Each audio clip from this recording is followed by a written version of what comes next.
Yeah, my mic is all the way over here. 1 second. Good evening.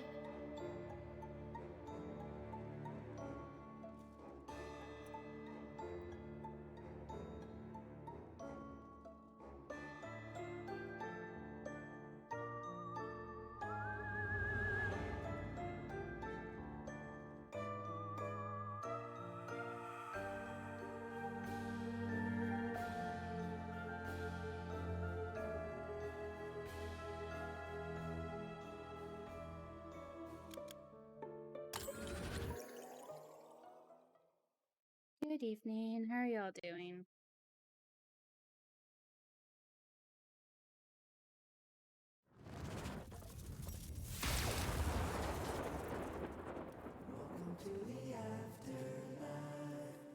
Hold on.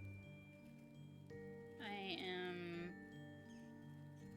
very low energy right now. I'm waiting for my coffee to kick in.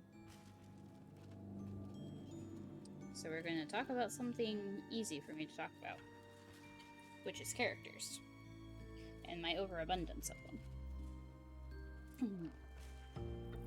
But that'll be in a couple of seconds once my brain gets going.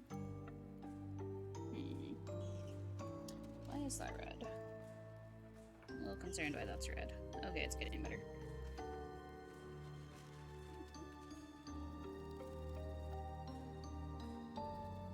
Can I fix audio here in the game? Maybe.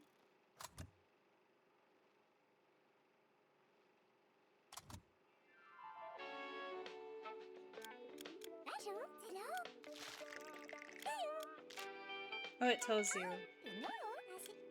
Kind of adorable.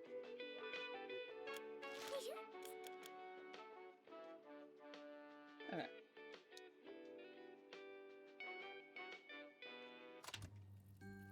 Maybe that'll help a little bit. Copy.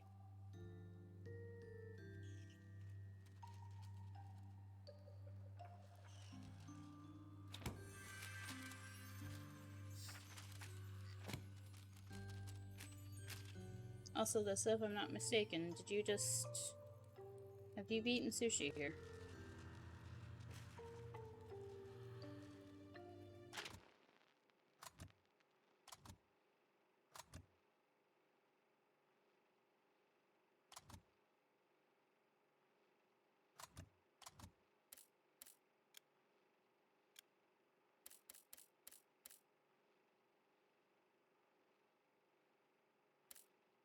I need to go through and read these at some point.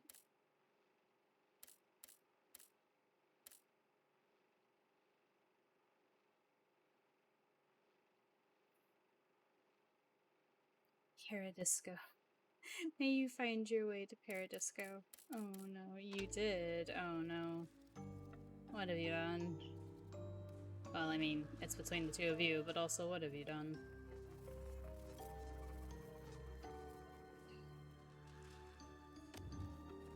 I know, I'm not getting very far. Hi, little monster. How you doing?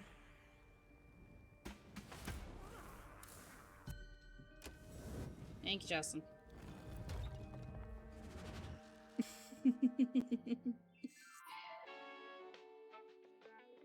It is what you've done.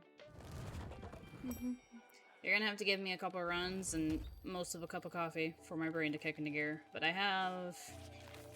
we have things to talk about and peruse. Fuck. There we go. Nope.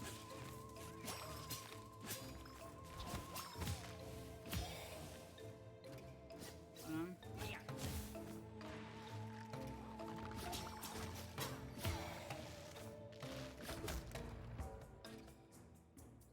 How are you two doing this evening?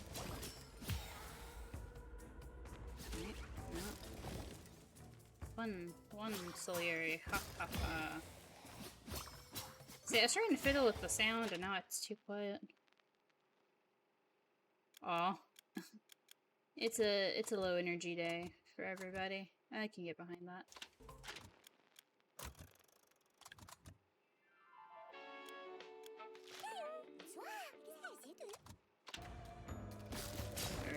Nope. Nope. 1 second, I've lost the dash button.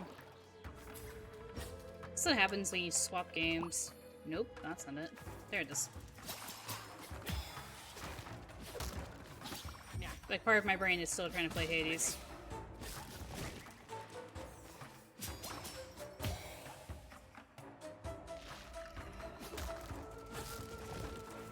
Alright, we're alright. Right off the bat, not even. I don't like fighting the janitor. He's very annoying. I need to learn. I need to learn their moveset a little better, but... Excuse me, I have hiccups for some reason.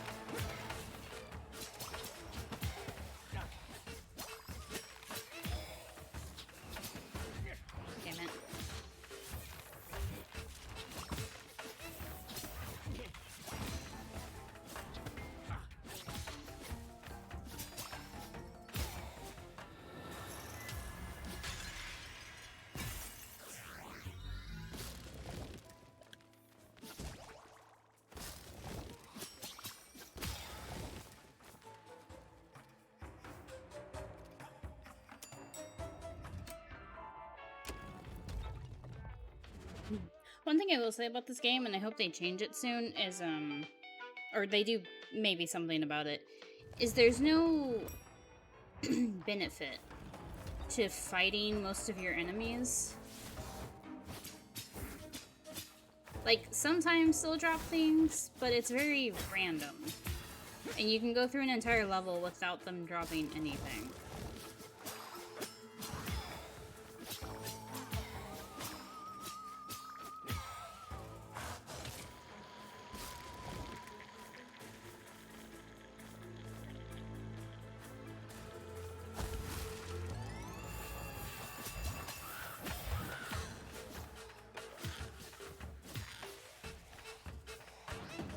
Oh, damn it.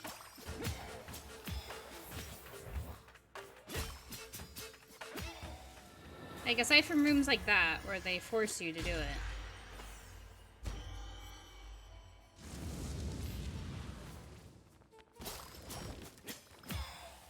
You're... I don't know. And there's nothing wrong with sparse words. There's nothing wrong with, like, okay, so there's not a lot of rewards, but, I don't know. It feels very inconsistent. Because, like, in Hades, you get money, like, you get the old bowls, and, like, okay, it's not a lot, but you build it up after a while. Oh, hi, Sushi, there you are. You can have your first place. I don't care anymore. Oh, no. Oh. Oh, no, what have you done, Lissa? And, like, in Dead Cells, you get cells, and, like, okay, you don't get cells for every enemy you kill, but, like, it seems a little, it's more consistent, like, oh, jeez.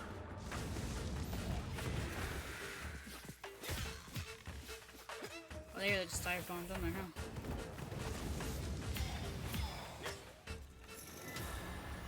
You're fine, you're fine.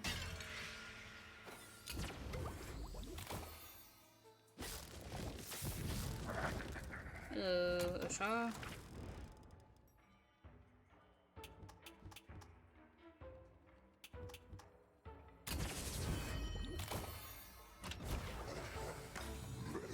Okay, we're doing a magic run, apparently.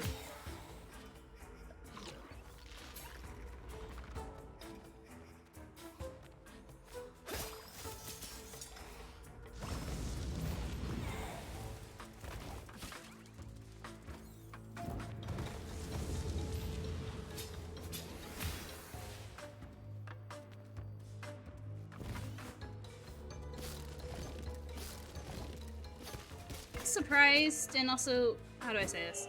I was surprised to see Have a Nice Death won the poll, but it does make me happy to know that other people are, like, enjoying this game, watching me play it.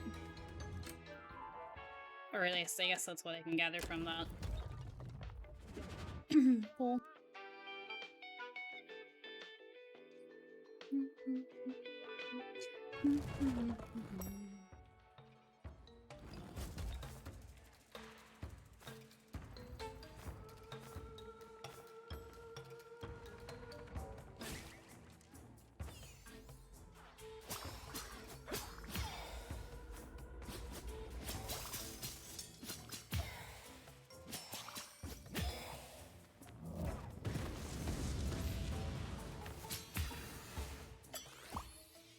Oh, that was on the pure heal, yeah.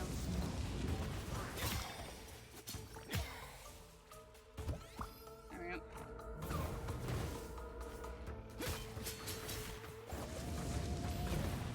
Well, I wasn't in the air. That was weird.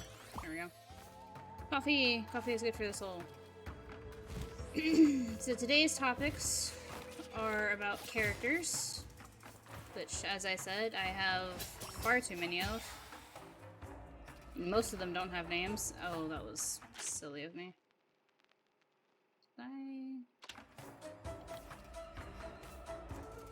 But also, like, character development arcs and character creation. What does the character mean overall to the story? Are they there for the plot? Are they there for the audience? All these things are important.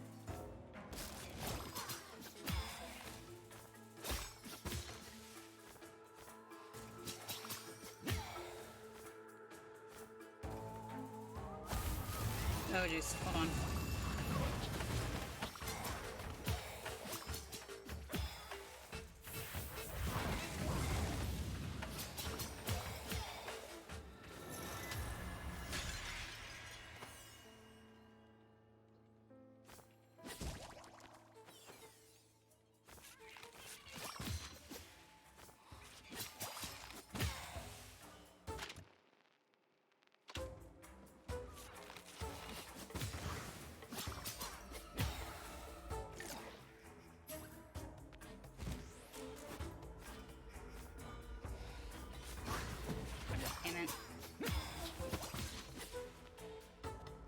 For me, character creation happens probably far too often. But it doesn't always complete itself. Like, there's a very small handful of characters that are actually named and fully fleshed out. Everyone else kind of exists in a thought process of being there. But it's good to have, because you have characters that are just, you know, if you need someone to do a thing, there they are.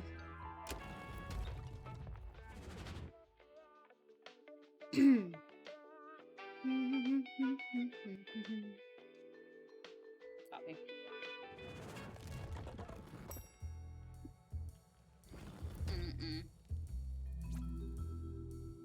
I could buy a Prisium. Alright.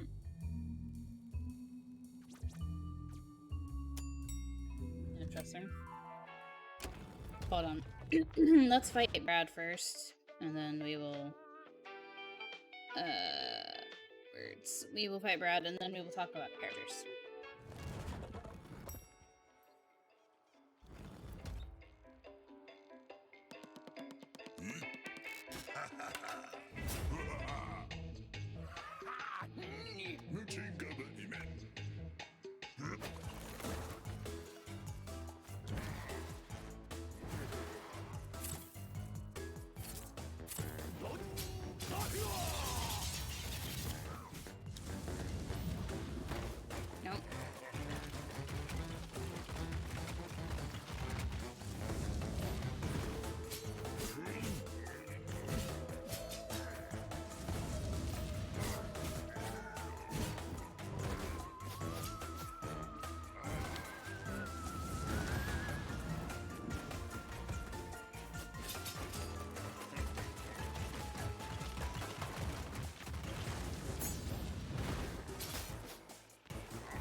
Okay, I was doing good, but then...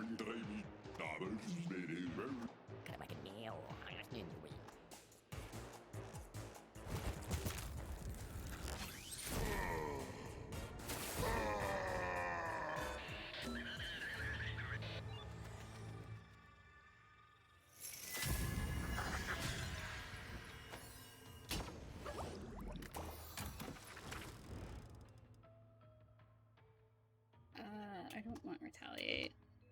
I don't have poison. We don't have book abilities.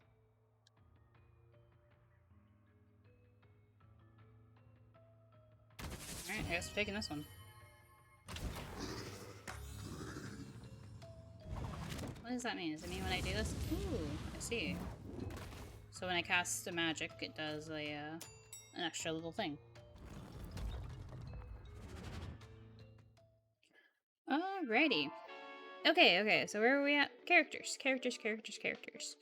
The lifeblood of some stories. I say some stories because there are stories that don't necessarily have very, what do you call it? Not that they don't have very strong characters, but the characters aren't the focus. From A to Zombie. That was adorable, I actually like that.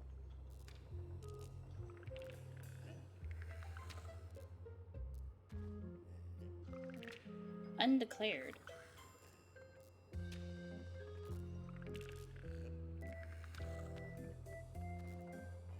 How do you know it's a sick leave if it's undeclared? Anywho. And for me, coming up with characters is very easy. I do it far too often. But like I said, they don't get fleshed out as much as they should be because A, I'm bad at names, and B, like I don't need that many characters for... It's like little thoughts. Like I had like little short stories that pop into my head, and like I was doing it just now when we were watching Sushi play Persona 4. And the story is probably not going to go anywhere. This is the thing. Termination is when they kill somebody. Comes with a curse. Launches a homing missile. Ooh, dash go down. Thank you.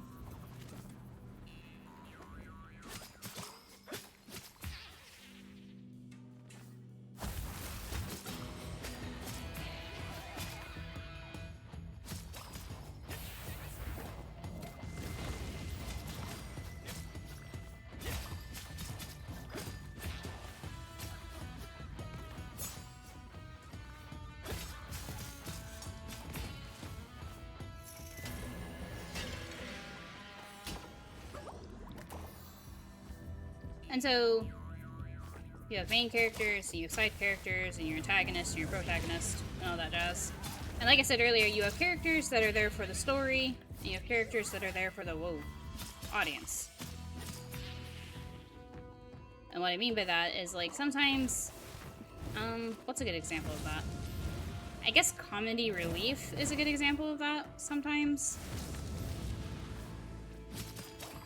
If it's done right. I know comic relief isn't always... I don't know. Sometimes the comic relief character drives me insane. I really wish they didn't exist. So I suppose it's just a matter of how you view that sort of thing.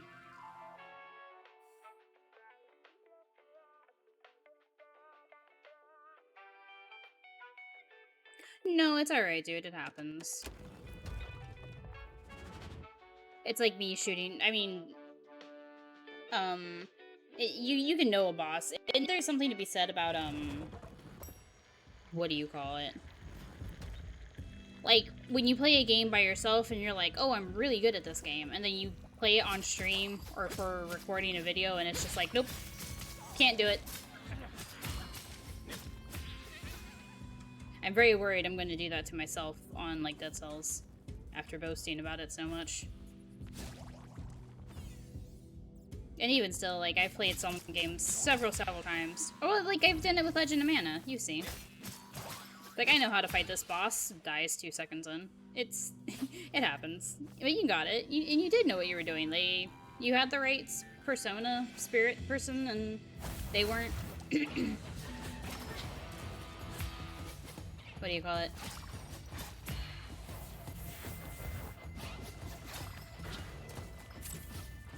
Nope. There we go.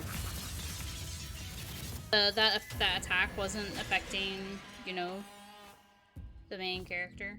And that was important, because like you pointed out, it's like, if your main character dies, that's it. Those lucky critical hits, yeah.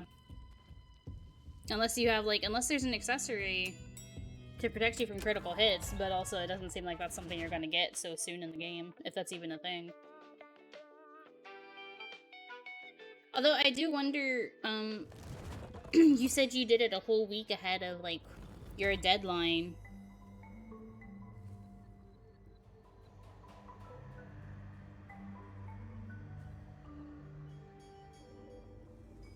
Depends on which story. It really depends on which story.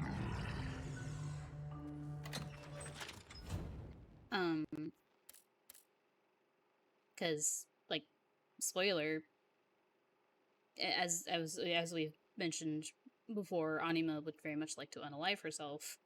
However, she can't.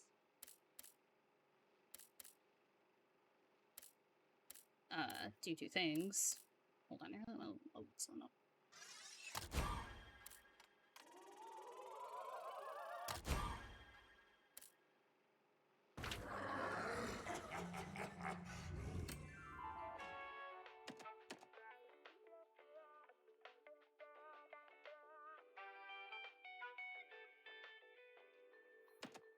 Oh, we fought this one. This was the big one. And there's a few where, like Noelle or Rin, they have premonitions or dreams of unfortunate things happening. Oh, it really is just a whole floor of just healing. I like this, though. Cute.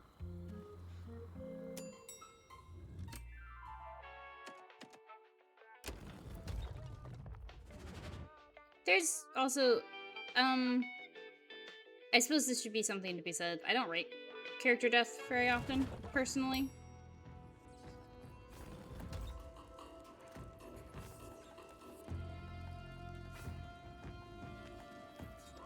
But there is something to be said of, like, if a main character dies, depending on which main character it is, the story still continues. Or it should. It can. Damn it. In terms of video games, though, like, it's a mechanic. And that's an interesting thing, like, and this is taking, what do you call it? Kind of like meta context out. Like, say something unfortunate really did happen, and your main character in Persona 4 died, or was seriously injured. Would Yosuke and Chie keep, you know, moving forward without them, or would that just be the end of everything?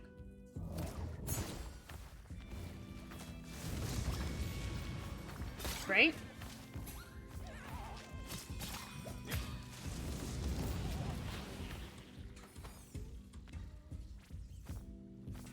I feel like that would be an interesting, game mechanic to potentially explore.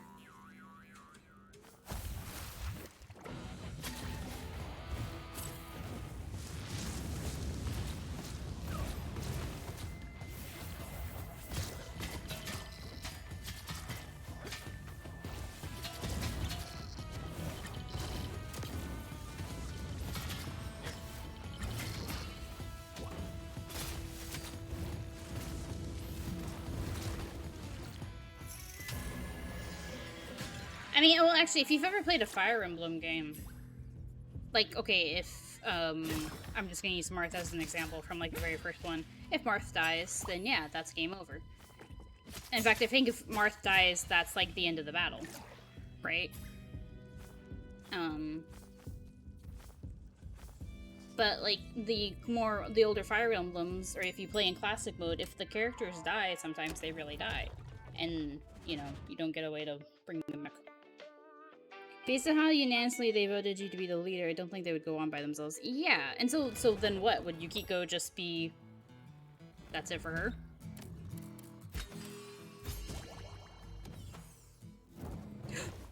Whoops.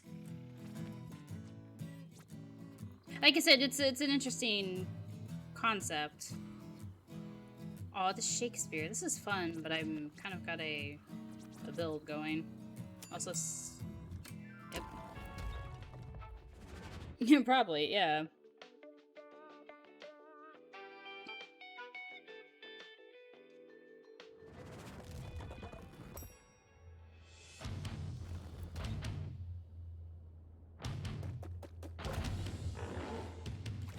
Hi, Gordon.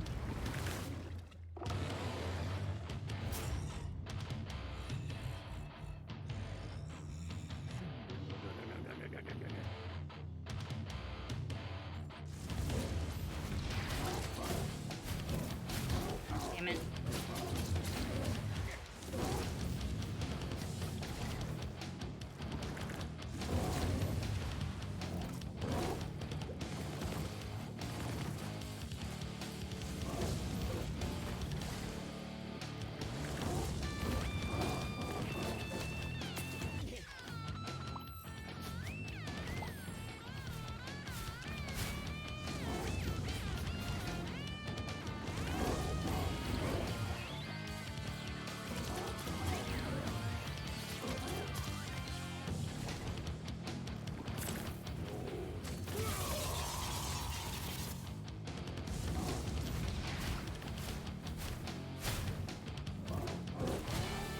Fuck.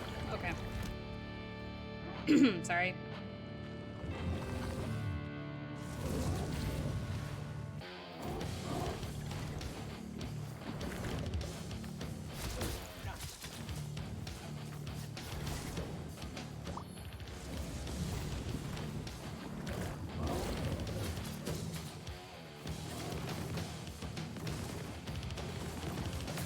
Damn it. Every time.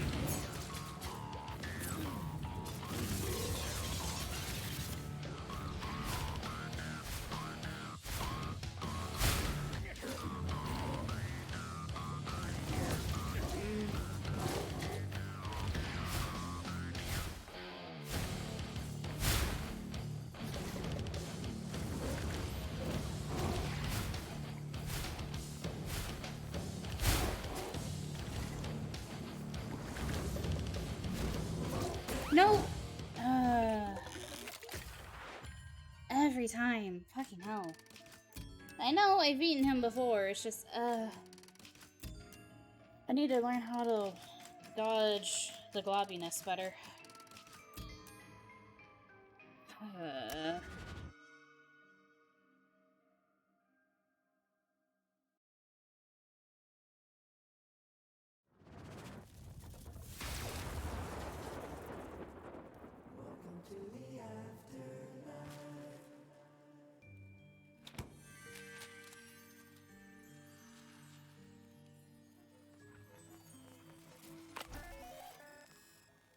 Deal 500 damage in a single blow.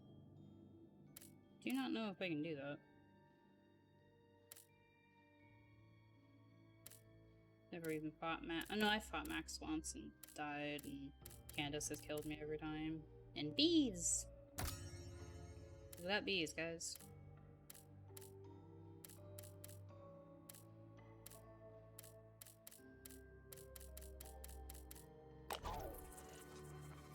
Thank you.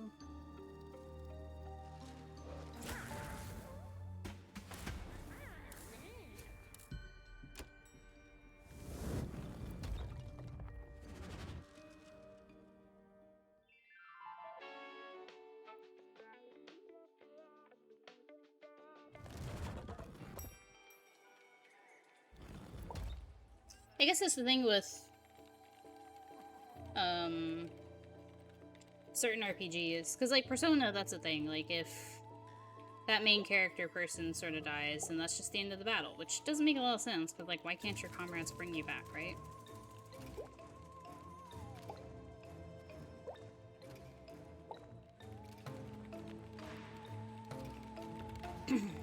But like in Final Fantasy, if Zidane or Cloud falls, then, you know, you have the chance to bring him back. Even if the fight ends. So it's just, I don't know, that comes down to game mechanics.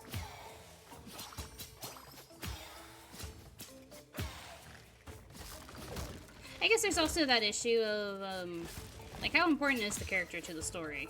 That things can move on without them. Not without them, but, like, without their immediate presence.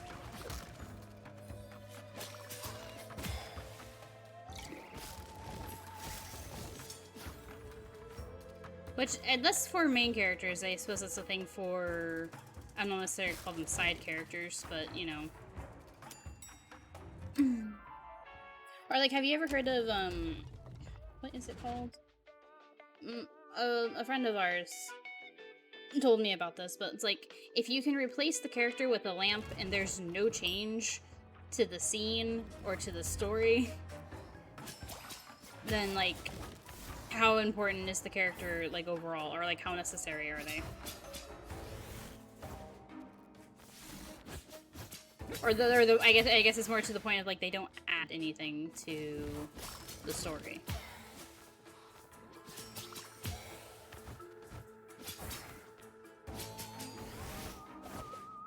And that seems a little harsh.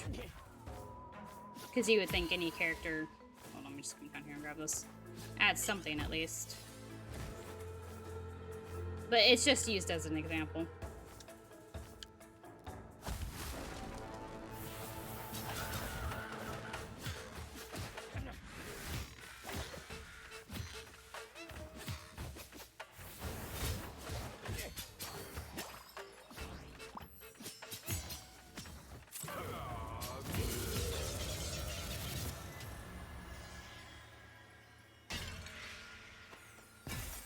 But the reverse is also true. Like, you don't need every character to be, you know, have, like, an extremely dramatic purpose and go through, like, long character arcs and all that. It's okay to have stagnant and, like, flat characters. Especially for ones that are, like they're symbolic. Or, like, they represent, like, either a theme within the story, or, like, you use them for shorthand to, like, for, like, representing, like, a group of people. Stuff like that.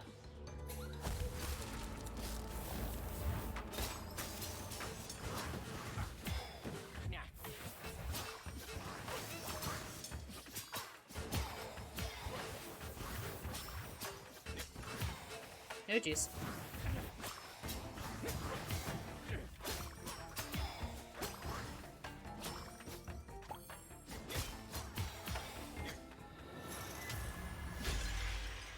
Bees! I don't know what bees do. What do bees do? I shoot bees, okay. I shoot 2 bees. There they go. Do they poison? Great for the environment, but very, very annoying. They do not poison, it seems. Oh, hold on. Huh. Maybe they track?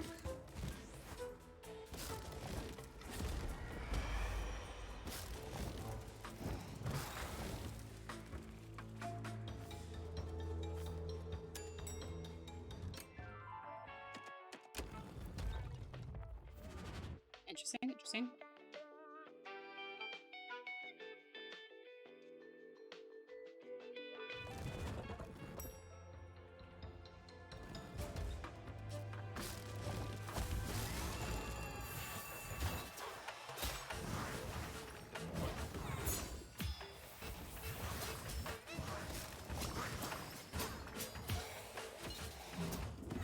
Oh yeah, they just go wherever, huh?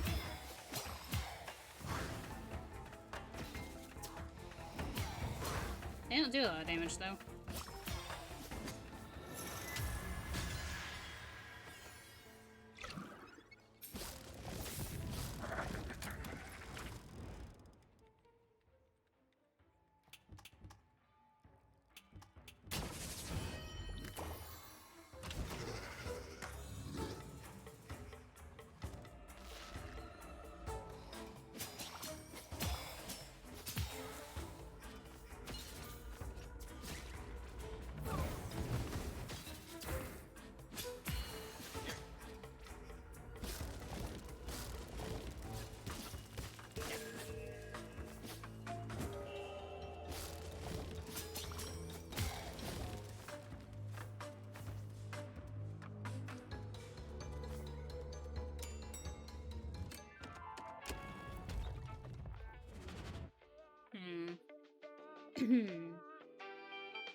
It's funny that I've mentioned that, like, it's not always worth it to fight every enemy, and yet I still go through and fight every enemy.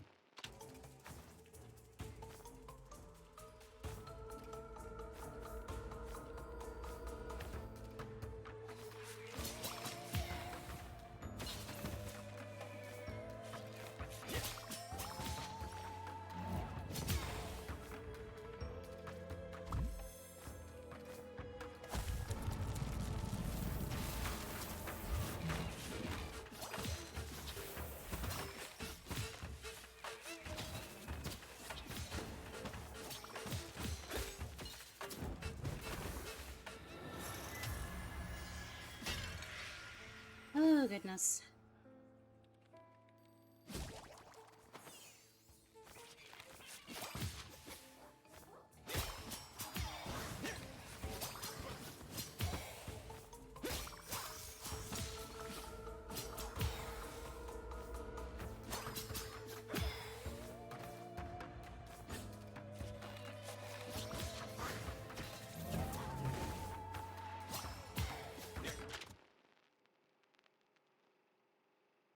I have my fan blowing on me. I don't feel it. I still feel way too warm. I hope I'm not getting sick, actually, now that I think about it in hindsight. Oh no.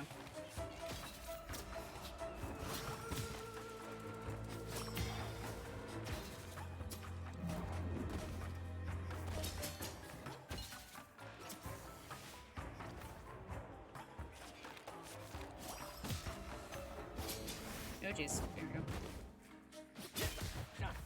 Ah, damn it. Is Moogie singing? I don't hear him. Do you?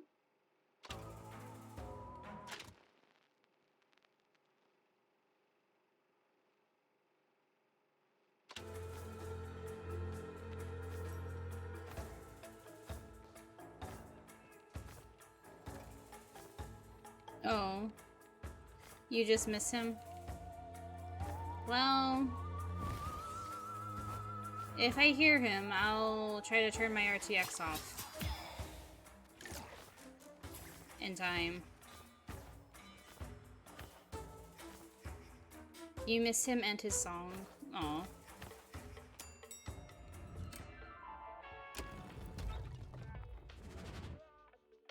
No, I don't hear him, and I only have a Callie in the room with me right now.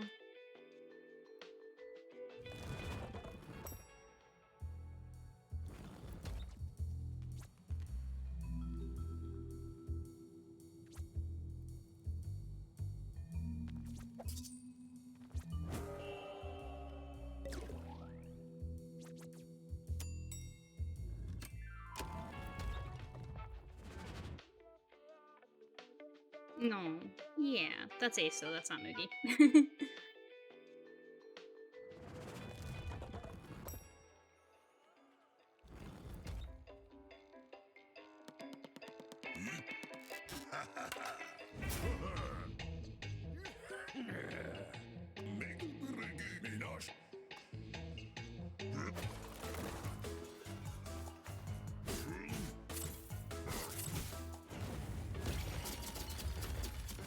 Oh!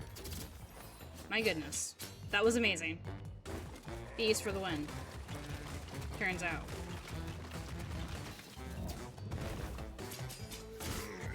Damn it, I was dodging.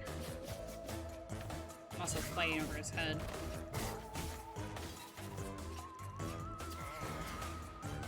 Huh, do they just keep going? Nope. Oh, hey.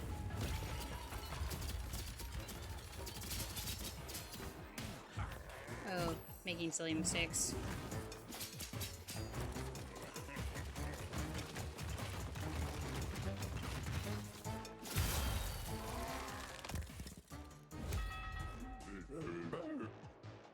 Wasn't my idea to get on your nerves. Oh my goodness. Grad, please.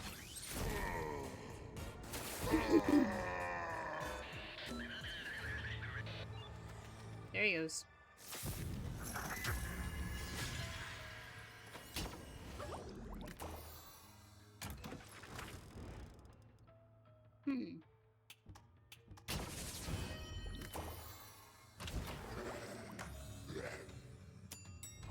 Not that we're gonna be fully healed anytime soon, but we got it.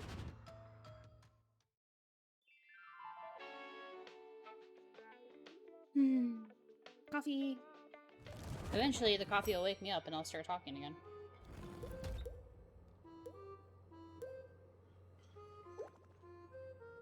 Don't forget to stretch in between each section.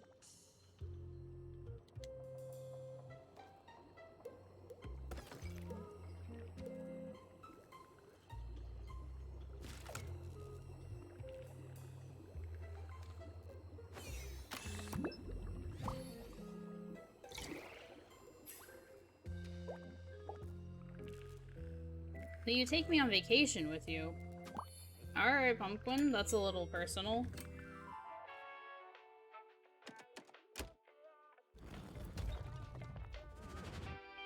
Between,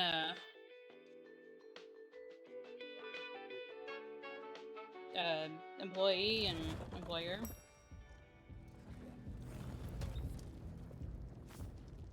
I mean, maybe if it's a business vacation, but still.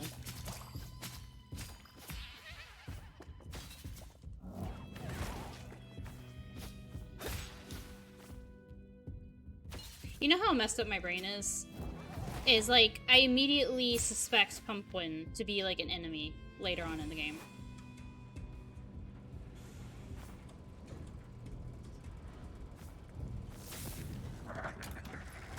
Like espionage style.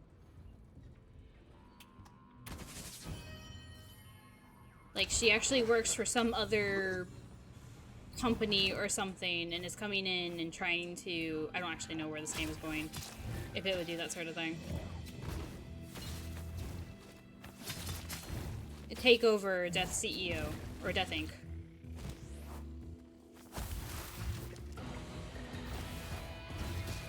Damn it.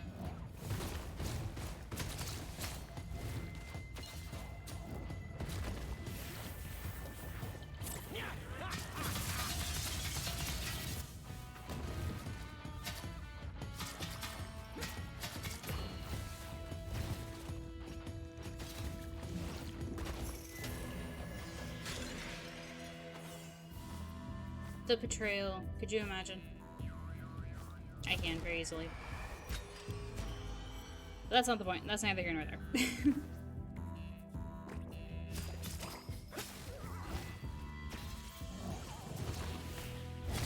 No.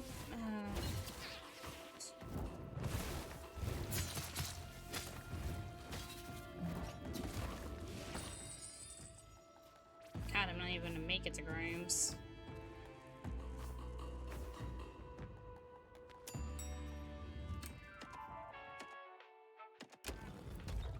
I guess let's try the ult. Or something. Hydrate. Will do.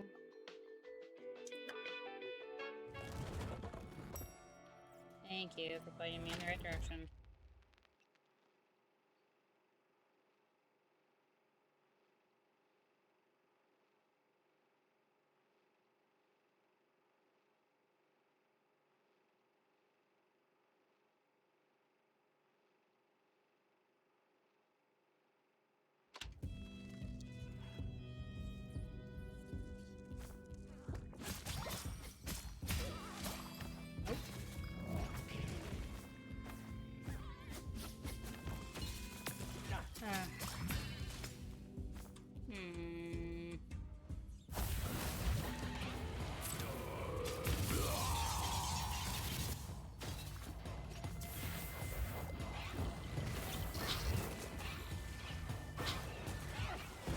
is.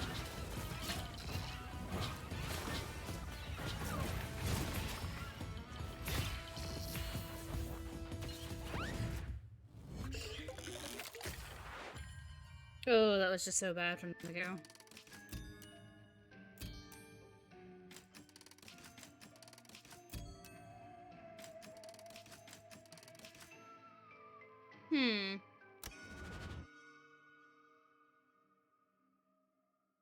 Did I have any characters in mind?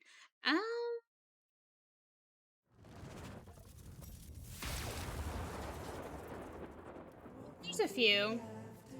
I do come into this problem of, like, of course I would like to talk about the character, but I'm also trying not to lay out spoilers. But I guess at this point, I should probably just, you know, bite the bullet and just talk about it anyway. Especially if I'm going to be posting on Slow Souls soon. What is that? Ano? Kill 10 enemies in under 30 seconds. No, I'm good.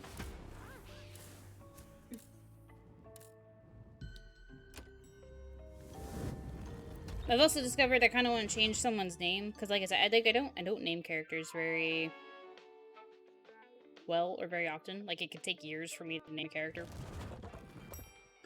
I have one though. Or I also used to bounce the names Cacao and Mocha around a whole bunch as placeholder names until they finally settled on 2 characters. And I don't have a placeholder name anymore. But I do have a character named Trevor, and I don't know. It doesn't seem like his name really.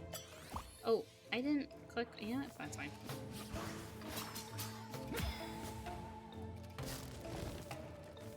So I'm looking into changing that character's name. As for fleshing out characters, I guess the soonest one that would need to be done. That's fine, I'll just take more magic. Would be, like in Anzlu's Souls, would be, Charlie's counterpart, who, again, doesn't have a name.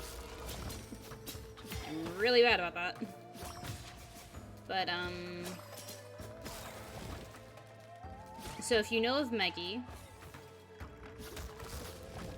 or if you don't know of Meggie, I can tell you of Meggie, but if you know of Meggie, her right hand is a gentleman named Charlie.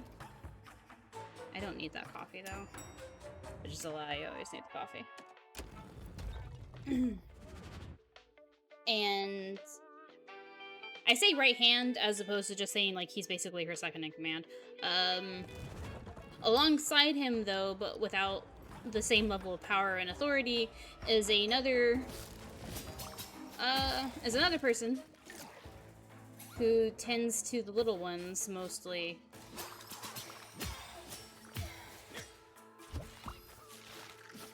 Oh, jeez. Nope. But she has never been given a name. I'd say she's actually rather words. Fleshed out pretty well-ish, I guess. Like, a few things need to be fixed here and there. But for the most part, she has, like, a defined personality and everything.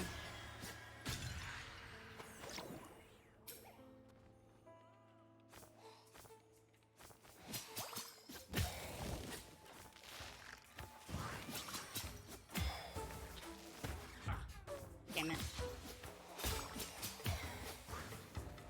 Oh jeez, oh jeez. Well, it's all going wrong.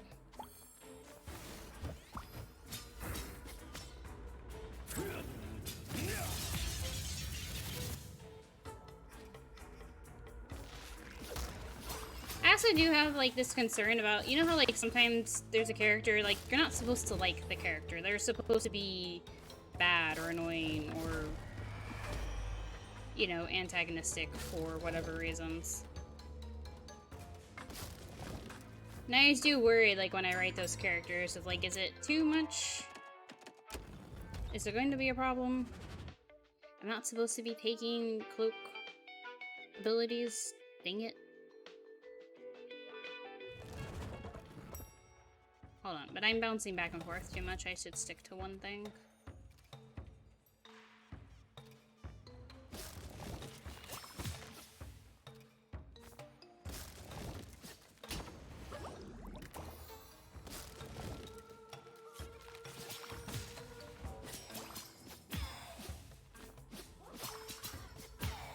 Let's see, so let's talk about Charlie's... Oh jeez. Oh yes, that one.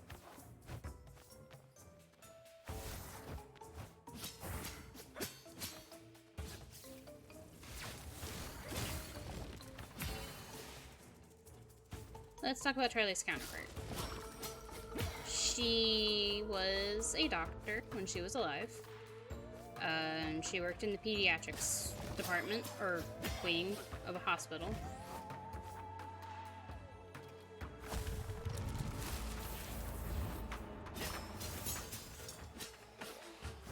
Oh jeez.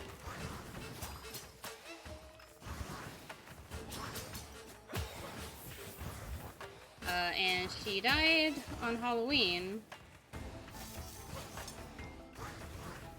Oh god. As a victim of a serial killer. 1 second, I'm trying not to die myself.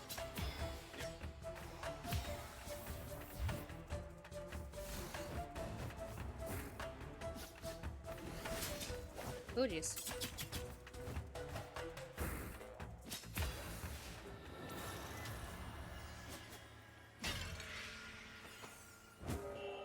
At first, she was just going to continue on and just pass on completely without remaining in Maggie's domain. But she was... at first she was too indecisive about it. Shoot.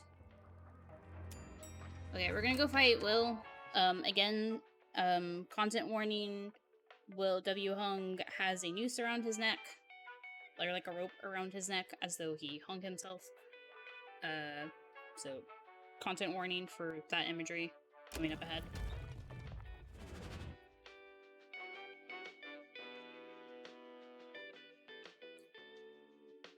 How do you say it? She didn't necessarily die with regrets, but she died with a certain amount of uncertainty.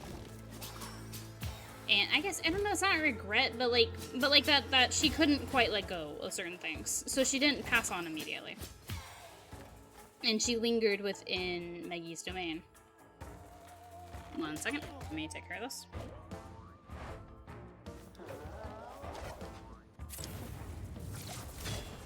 Oh right, it gives me the bubble. Oh jeez.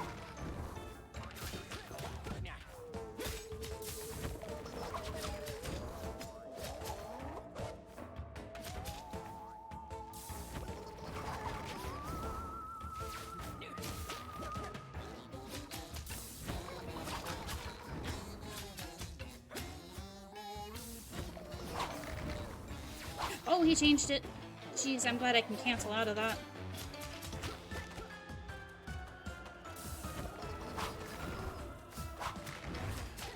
Yeah, I gotta stop doing that.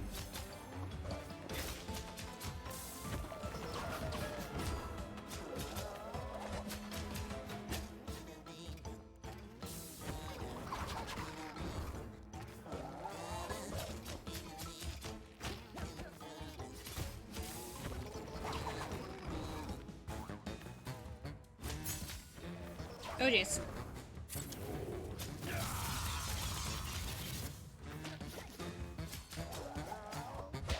Damn it.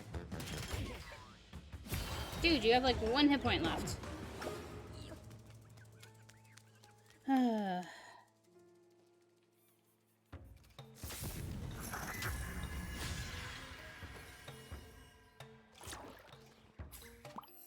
Use that immediately. Infuse bleed. Oh, so I would just have bleed. Okay.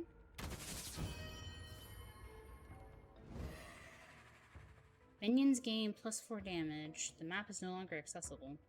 Souls-like fan. Oh, that's hilarious. So they call it that. That's not true. Hollow Knight is a Souls-like and it has a map. It's still very funny though. Well, I think I do okay without the map. I like to double check it sometimes, but...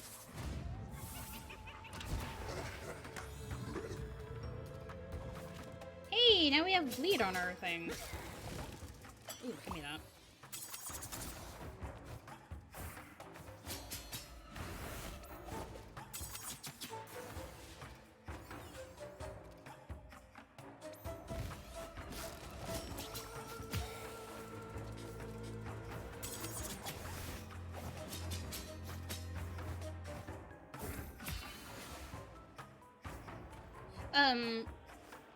Where was I going? So she didn't pass on immediately, and she persisted within... I need something that gives me another...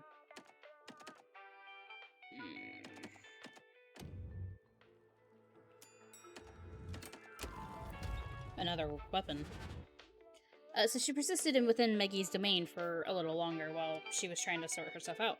While there, she discovered that, you know, like, the little ones exist, and...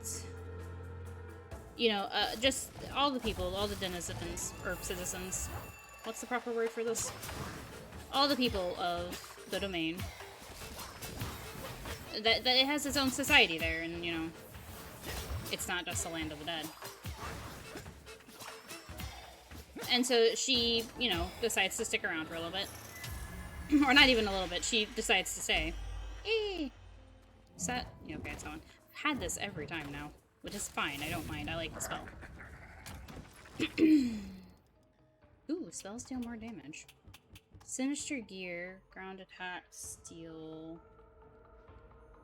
Gain 5%, gain chances to deal.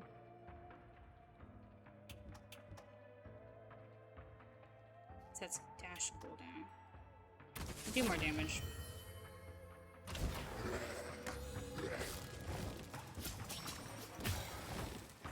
Does my magic also do bleed? Yes, it does. Oh my god, I love that.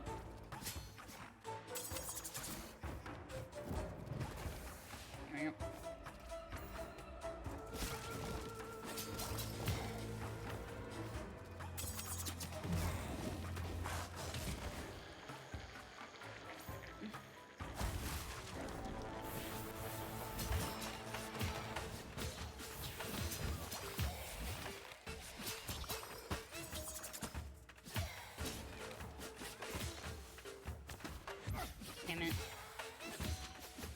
Okay, well, we actually healed from that.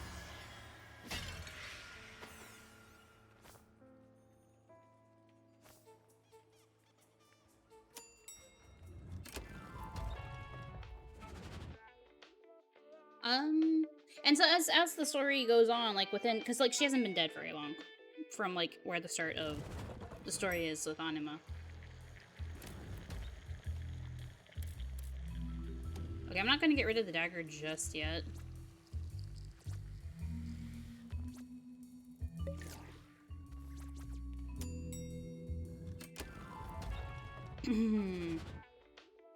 Just because it is. I mean, it's not doing as much damage as it should be doing, but it's fine. At the start of the story, like when Anima first meets all of them, she hasn't been dead for very long, about a year. By comparison to, like, others who have been dead for several years. No comment. Yeah, fair.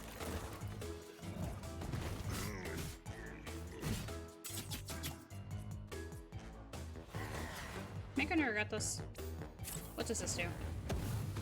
Oh, never mind, that's fine. Oh my god. Fuck.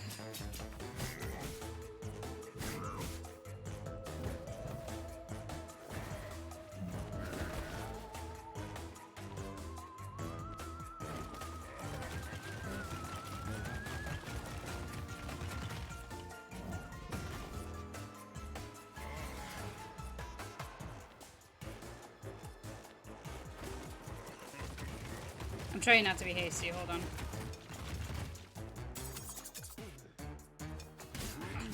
Never mind, spoke too soon.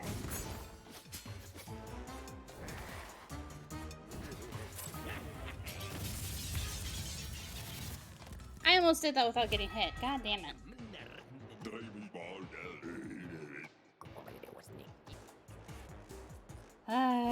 Gosh darn it.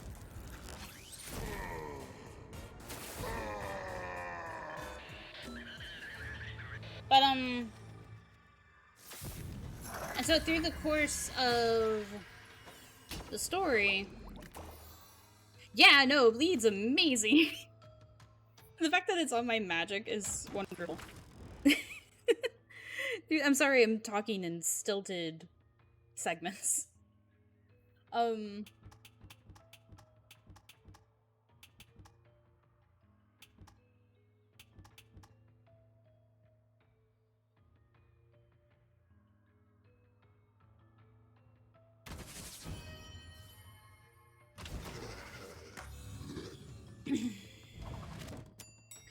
Through the course of the story, her and Char, like, cause like Maggie's not always at the domain because she's, you know, assisting Anima or fighting something else.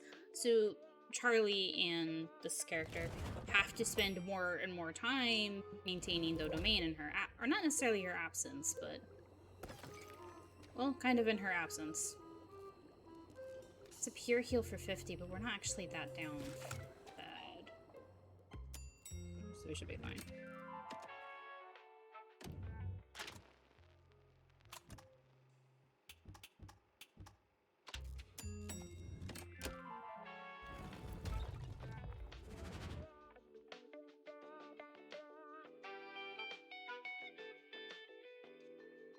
And I've been a little back and forth about whether or not Charlie and this character are a couple, but I think it would be cute, but I also don't want it to be, it'd be like silly, I don't want, it's nothing wrong with it being cliche, I guess. I definitely wouldn't want it to seem like it comes out of nowhere, so I'm still thinking about it. Oh jeez. Oh, I'm cold again, stop it. Let go of me. Okay, there we go. I assume it's cold. Kind of interesting that the grease. Oh no. Oh, I didn't see you under the jar. Jeez. Where am I going?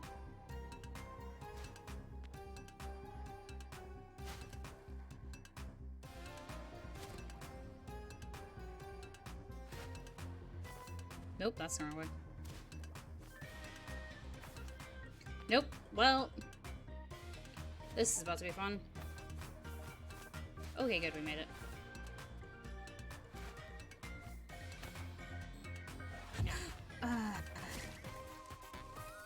You know what this makes me think of a little bit? I don't know if any of you ever played Odds World. But it's kind of making me think of that, like certain areas from that game. No, okay, well, that's just up there now. Oh no.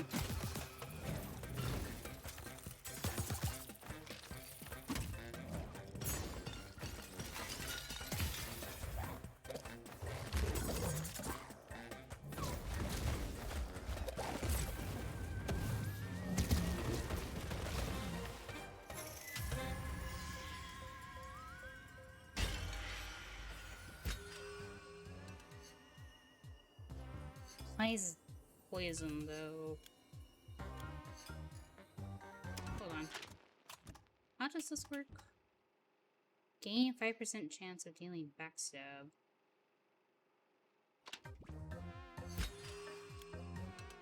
So, like, regardless of whether or not I do backstab?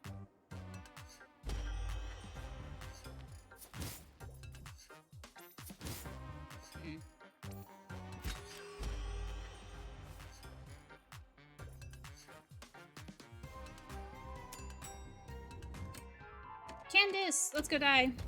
I've never beaten Candace. Someday. Someday, maybe. Maybe now that I have bleed.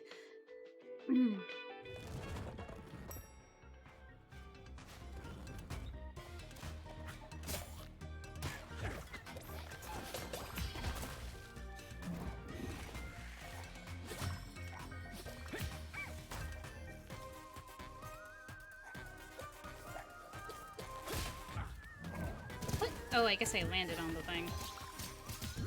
Well, this is off to a bad start.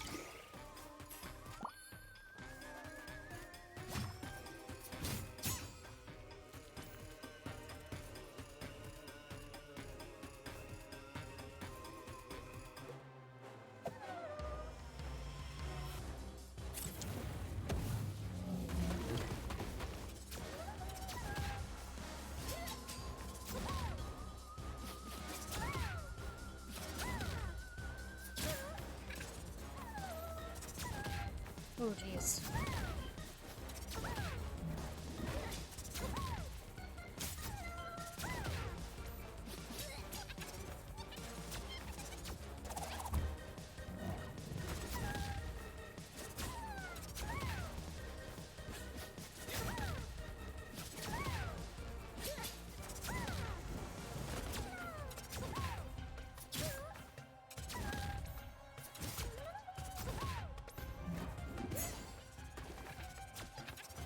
No, ma'am, please. God damn it.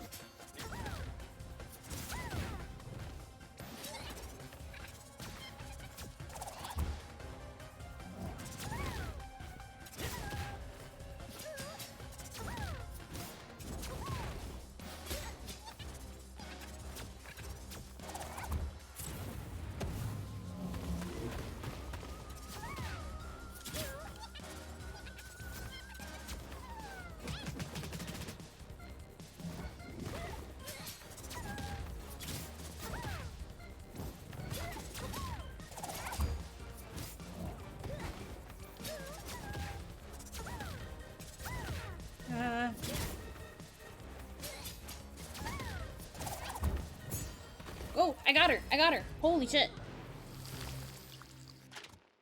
Oh my god, that's the first time I've ever beaten her.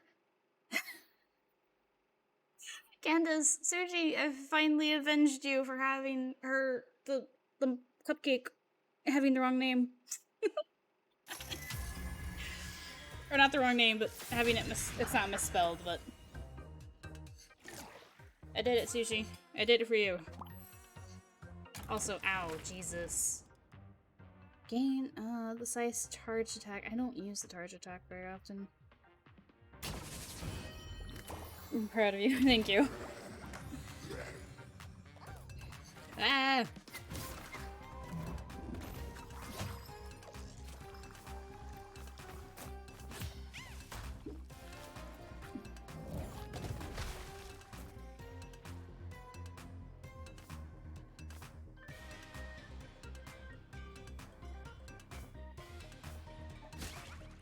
God, she's ridiculously fast. Oh, jeez.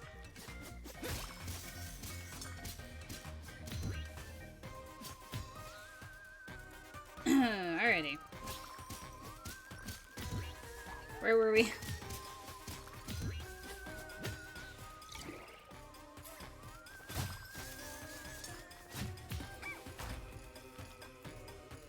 Charlie and his counterpart.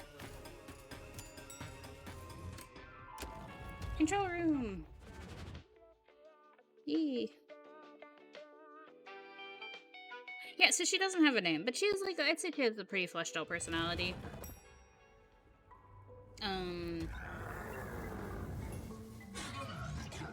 She's generally a very caring person. Like, she went into the medical field because she, you know, she does like helping people.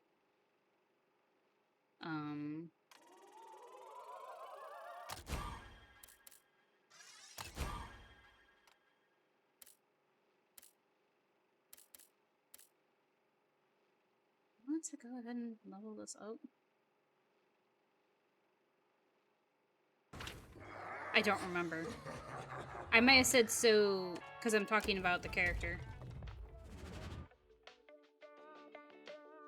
So she has a fleshed out. I can't speak. Blah, blah, blah. Fleshed out personality. Is a fleshed out character. Is that what I said?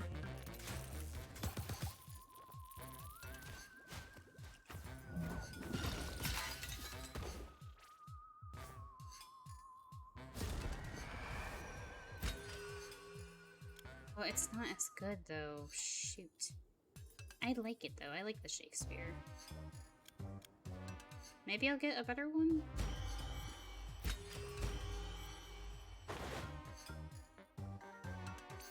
I think so. I bring her up because, like I said, if I'm going to start posting on Zalou Souls, I need to... Ah, jeez. I need to work on those characters.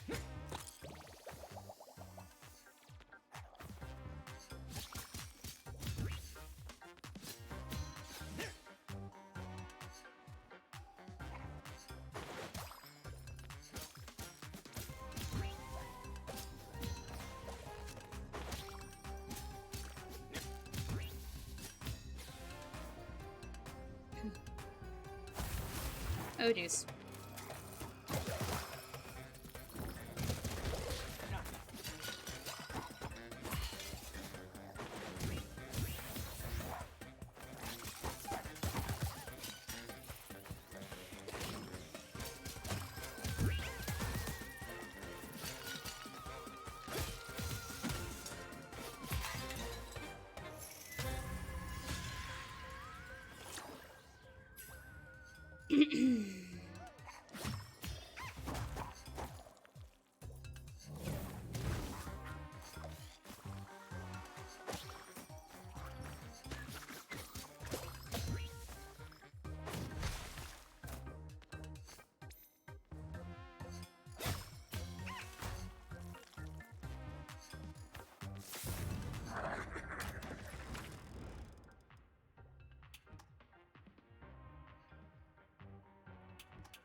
I don't know what +1 defense is going to do me any good, but I guess anything helps at this point.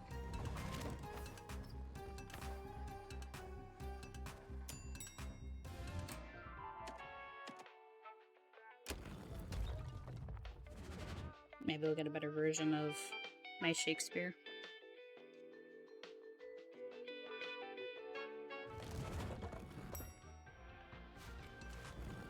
Or something else, I don't know. I'm not inclined to trade out Myriad of Stars anymore, though, because I've put, you know, stuff into it to upgrade it. What does this do? Oh, nice.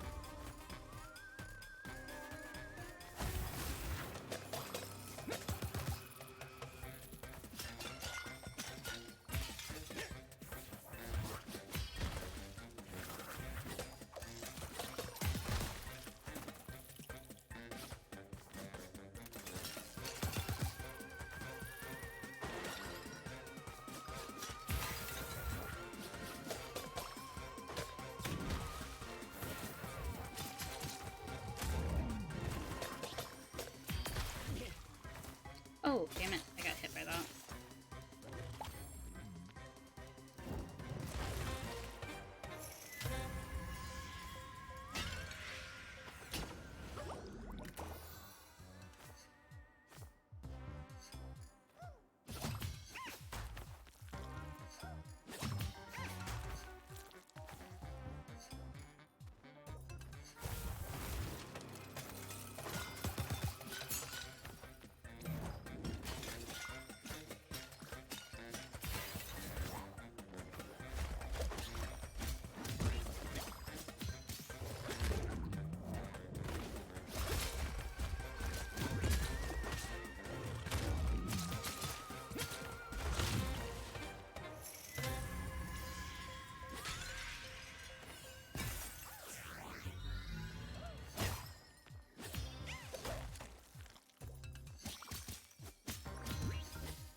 Oof. Sorry I keep stalling and talking. My brain just kind of...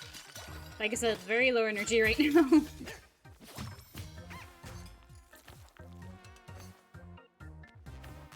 It's okay, though. Sometimes we have those days.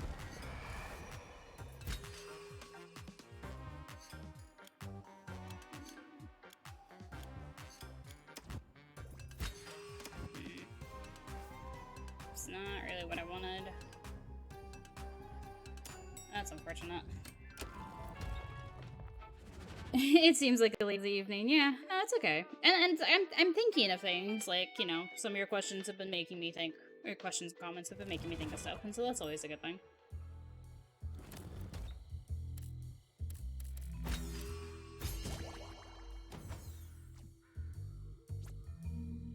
Max hit points.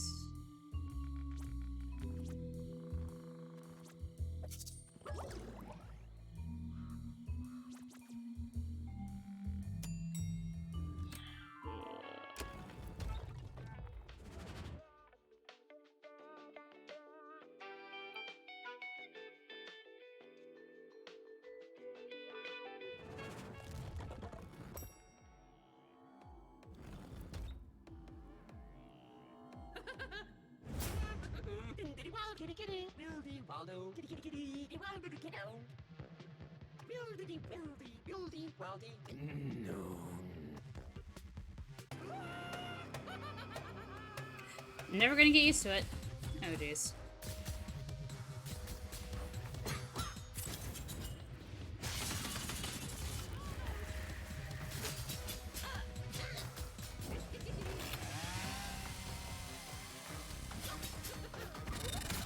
Damn it.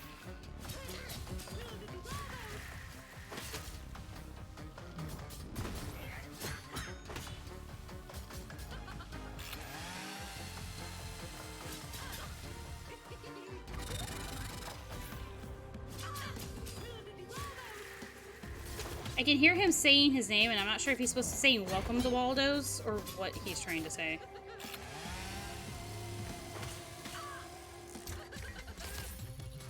Oh no.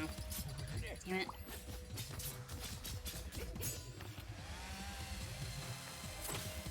Nope. Oh, it didn't go off.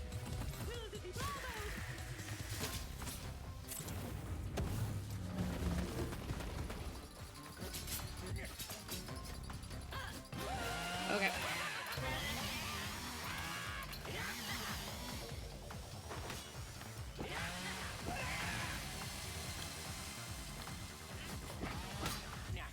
Fuck.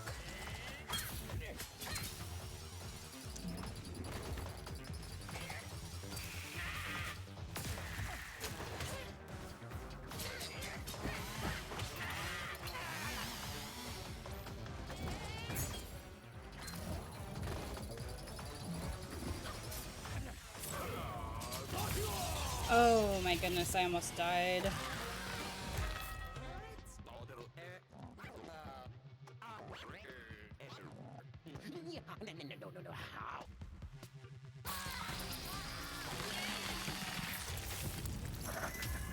Oh, how am I alive? The answer is I'm not. God.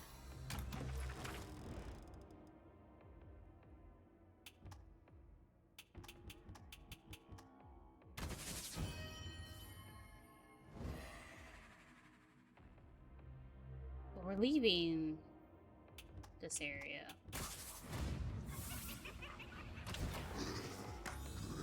I assume I'm not gonna have to deal with the blobby anymore, maybe? Wait, you just don't know. Oh my goodness.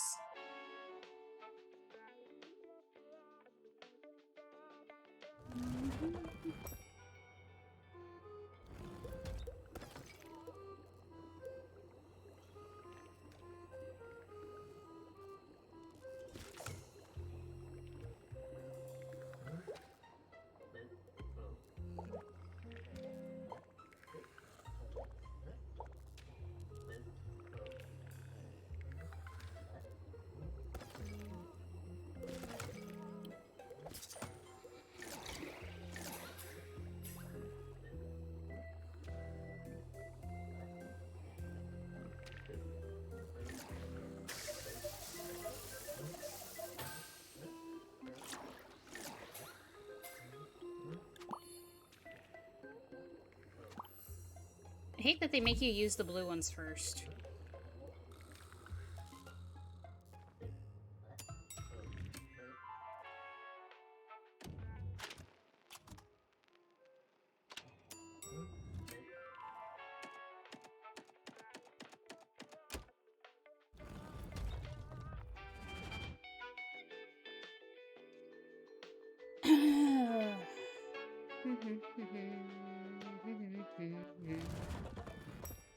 Okay, physical illness.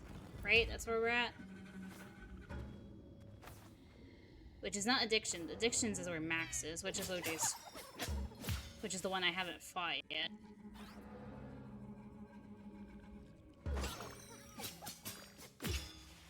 I think, isn't this the one that's the crab-like... Oh, jeez. Nope! Damn it. God. Oh, right, the doctor. Oh god, I'm not doing well. Ah! Why did you just follow me? Okay. Okay, so, content warning for syringes or potential drug, paraphernalia. Dude, die already. Holy Jesus, I am dead. I'm not going to make this.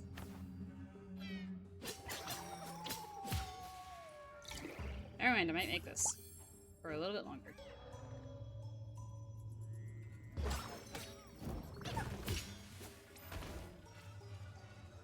Okay, that's the thing to bounce off of.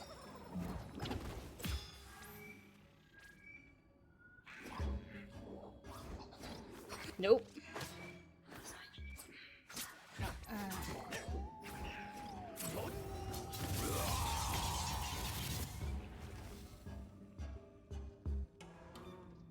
Don't like them.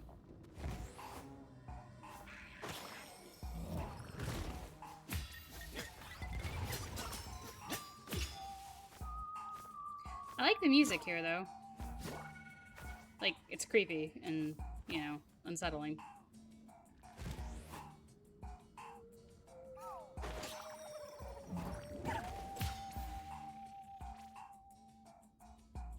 Shoot. That's like a room to fight a bunch of enemies in. I don't think I have anywhere else to go, though. Gosh darn it.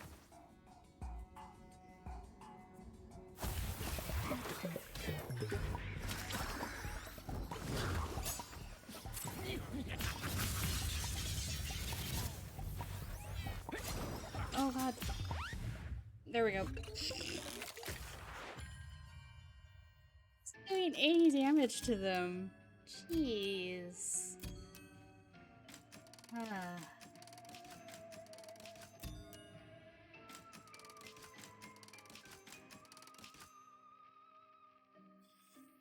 Boy.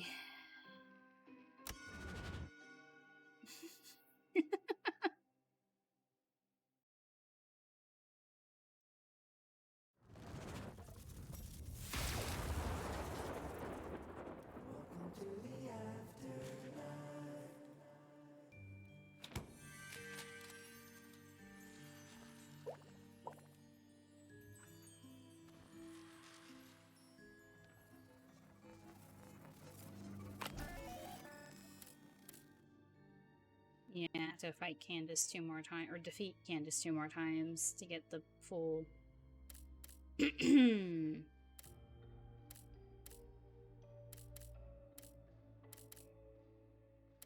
Oh dear.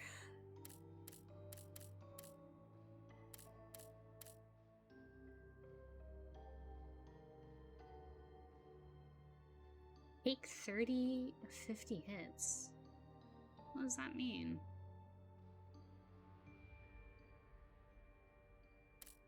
I think I've been hit plenty of times.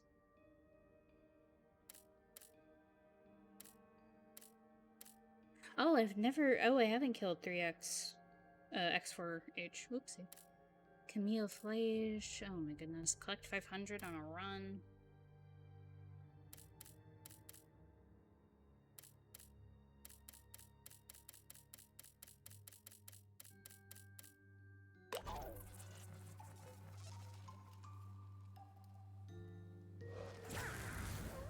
Hi, Jocelyn.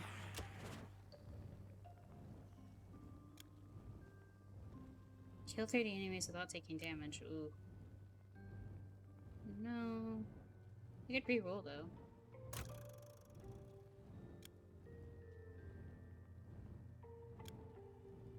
Extra hit points.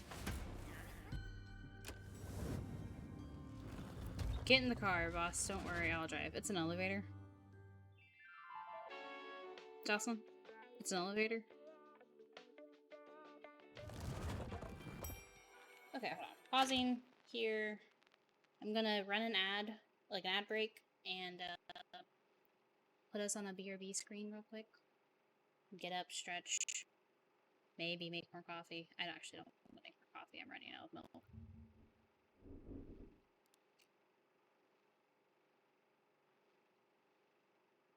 But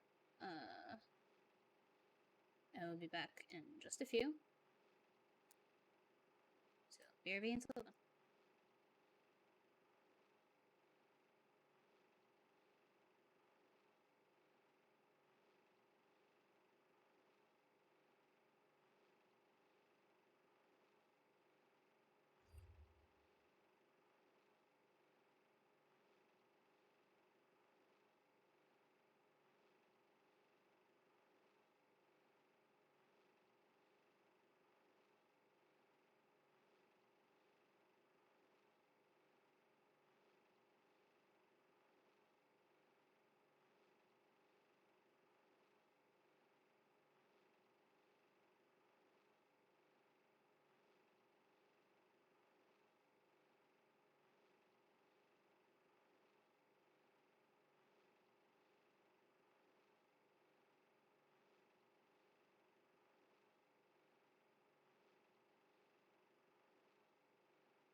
I'm back. And yes, I had the audacity to run an ad. How dare I? Oh my goodness. But I have more coffee, so that's always a good thing.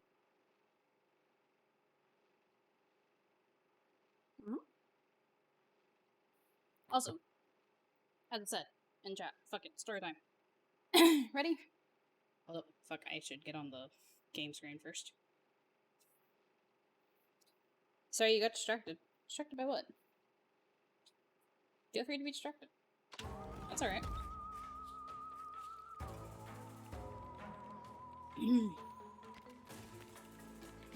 Okay, distracted by yes. There you go. Story time, story time, story time. Oh, I got it. Oh, and I don't want to be distracted by it. Alright, well... Any chance you can push it off to the side for a little bit and be distracted by something else? Or is that not an option?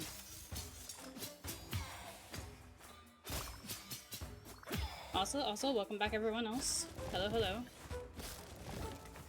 How are y'all doing before I get into this?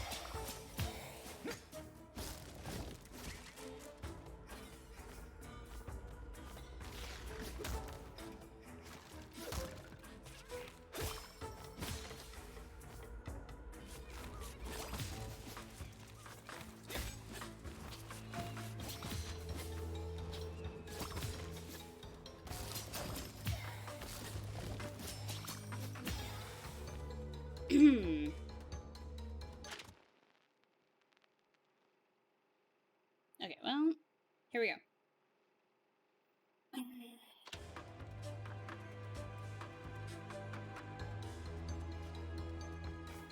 You can DM me if you want a vent or something. Offer you virtual hugs. I'll hug a cat for you.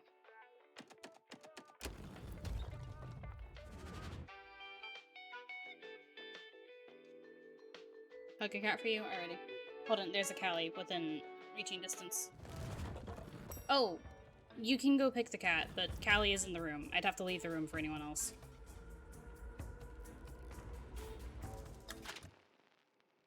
It also like Callie works? Okay. Calliekins, 1 second.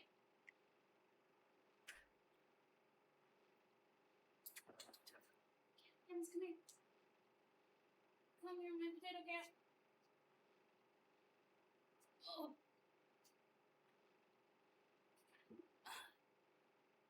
Okay, we have a heckin' potato cat. Who was asleep and is not super pleased with me for picking her up right now. Aww.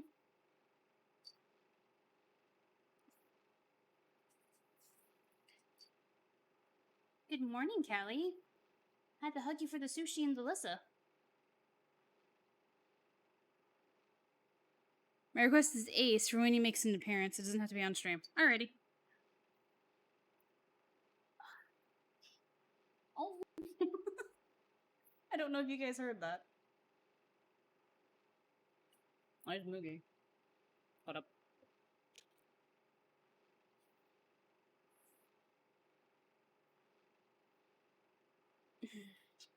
I just got swatted in the face with her tail.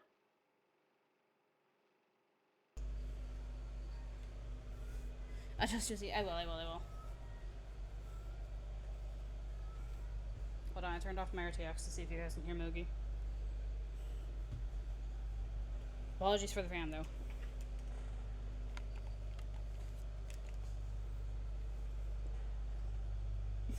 And now he is silent again.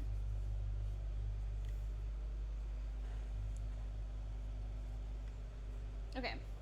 Callie has been hugged. Ace will be hugged in the future. Let me turn RTX back on. I'll leave it up so I can click over to it and turn it off.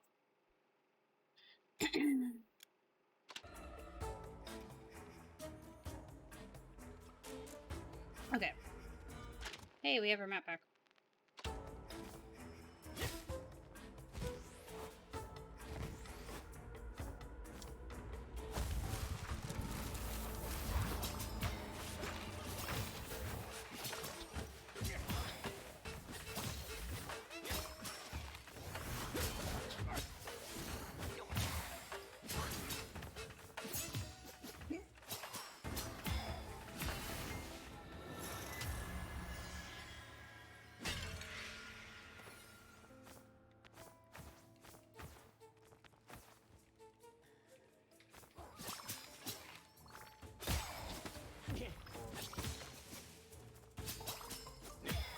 This isn't gonna be a very long one if I keep taking hits like that.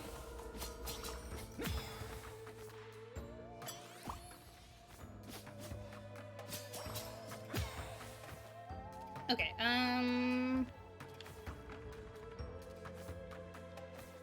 let's see, any requests before I just go willy-nilly?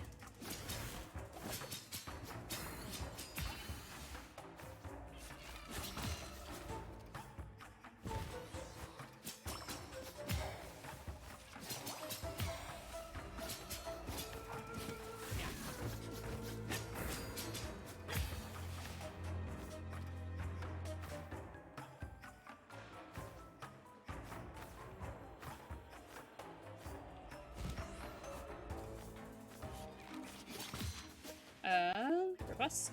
Yeah, I've decided I'm going to tell y'all a story. Yes.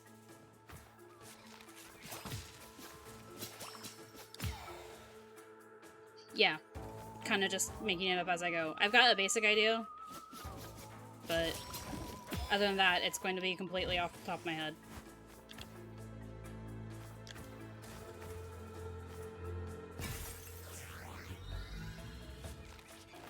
Yep. No, just whatever comes to my brain right now. It will be something I make up right this second.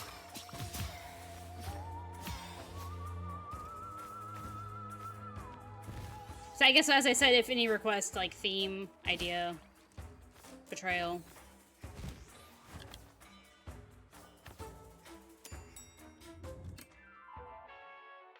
Tell me the story of how Sushi decided her name? Like Vita? Because I know how you got your name, Sushi. But you mean Vampire Sushi? I can do that. Let's see here. What do I know about Vampire Sushi? I know she's an insomniac. She's very sleepy. Let's see. Let's assume Sushi, because I do not know the sushi. I do not know the deep sushi lore. But let's assume Sushi was turned traditional style, right? So she doesn't remember. She doesn't remember waking up one day, and suddenly she couldn't go back to sleep. And she was in a decent apartment. Her attorney had left her a note and a credit card saying, "I'll be out for a little bit. You're gonna have some cravings. There's a blood bag in the freezer for you. They'll be delivered once a week on Tuesdays. Other than that, try not to go crazy. I'll be back in a month." And so Sushi, new to her vampire ishness, doesn't have any memories, just has cravings. But she didn't want the blood. Not yet, anyway.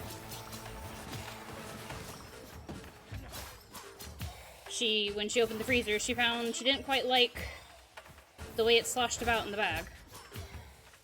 So she ignores it. Wanders about the apartment for a little bit. Remembers there's a credit card. And decides to go about and see if she can remember anything from before she woke up in the strange apartment.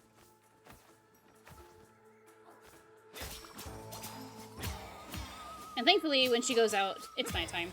So no need to worry about the silly sun and the silly burningness. No need to be concerned with turning to ash. It's dark. And she goes from place to place, looking about. She finds a cute shirt at a thrift shop, and she buys it.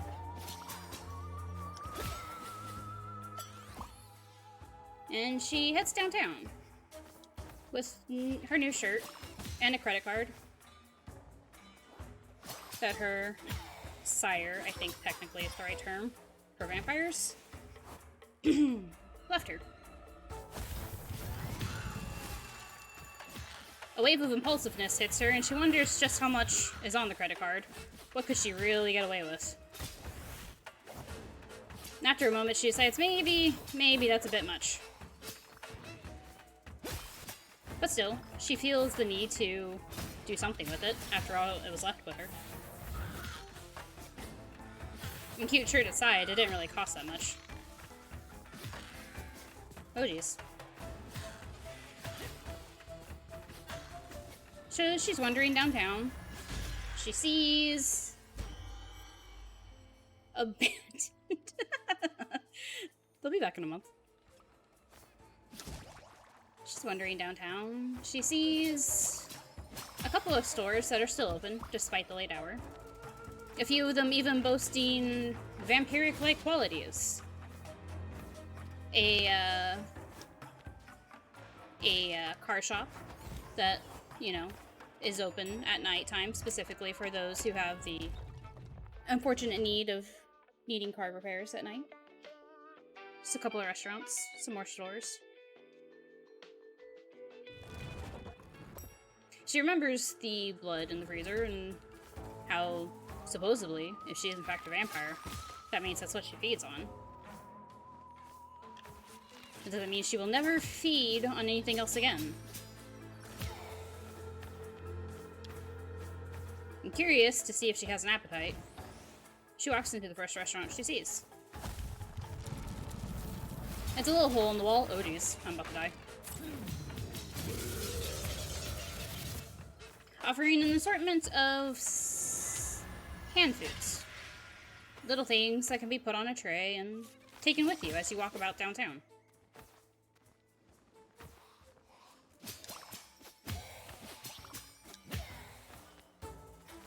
They offer sandwiches. They offer spring rolls, sushi rolls even. And they offer an assortment of snacks. But no drinks. You have to go to another store for that. And after looking about the store for something appetizing, jeez. A waiter, oh jeez, notices she's having some issues. Choosing. And so they offer a sample.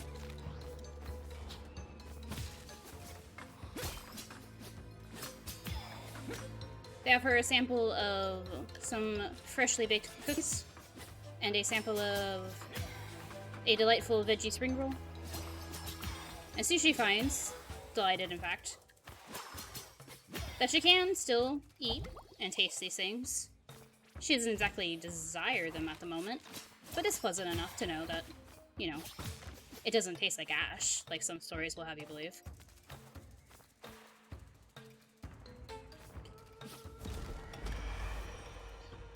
And so, after looking around and deciding on a few things, she comes to the conclusion she would like to try a tray of different sushi rolls. She gets some cucumber sushi, she gets some salmon and tuna. She even gets a little eel. And with her little sushi tray, she finds a pleasant little place to sit. Out on a, not necessarily a park, but like a little courtyard area downtown. It's got a it's got a fountain. I almost said it had a waterfall. Fuck it, it has a waterfall. It has a waterfall. Ow. And I'm dead. I couldn't dash through him. God damn it.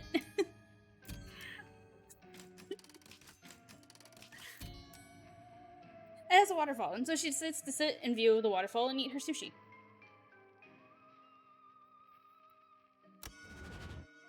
After a moment, the waiter from the restaurant walks up to her, and they say hello, and they mention they're on break, and they want to know how they're enjoying their meal. And Sushi is honest. She's like, yeah, salmon's alright. She's not super fond of it. The unagi's alright.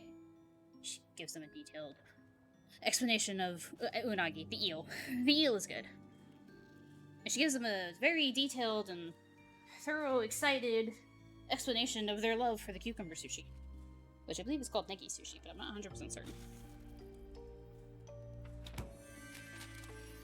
And they laugh, and they're delighted. They're so happy. And say, thank you, thank you, thank you. And they ask for her name. It's like, we would love to have you back, you know, if you like it so much. It's not often they get midnight customers. It's when it's the calmest and they're able to make fresh food. And they mentioned their name is... What is their name? Their name's Tulip. Their name's Tulip. They've been working there for a few years. They know the ins and outs around the shop, and they have their regulars.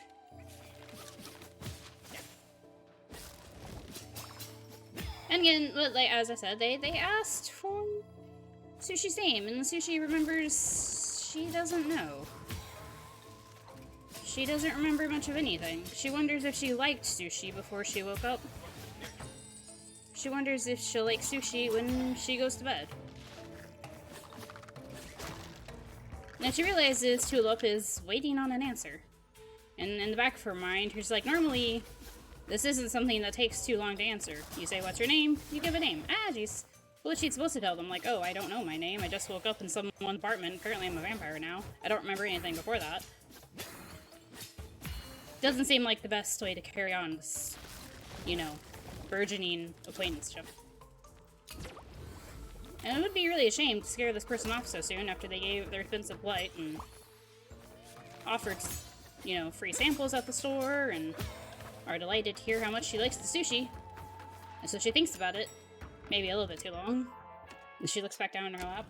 There's the tray of sushi still. And so she says the first thing that comes to her head. She's like, oh, hi.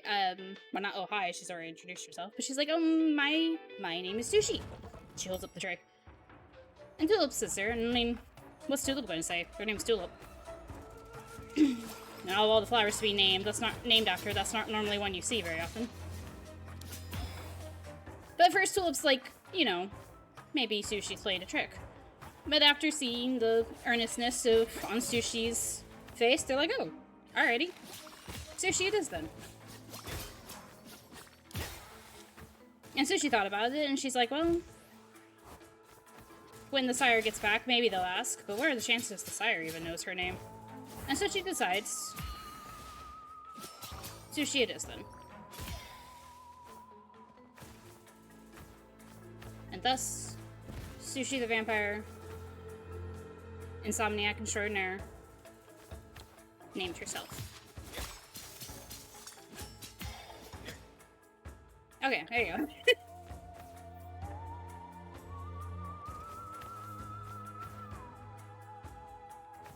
I stumbled in a couple areas. I stumbled in a couple of areas, my apologies. Ah, jeez.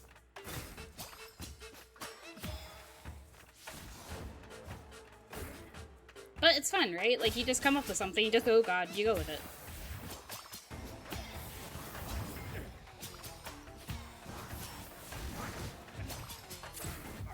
I'm about to die again. Aw, thank you.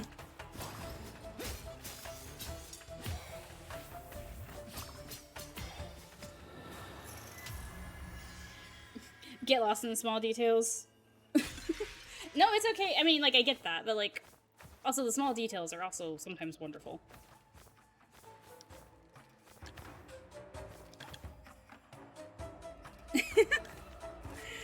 Aw, thank you. It's a lot, more chipper than the initial story I was gonna say before I asked for a request. So, that's good.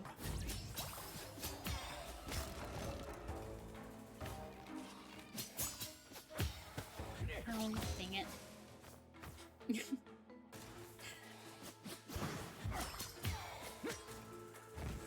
It's kind of what I meant, though, like how I'll just come up with, like, random stories and characters and then I don't know what to do with them.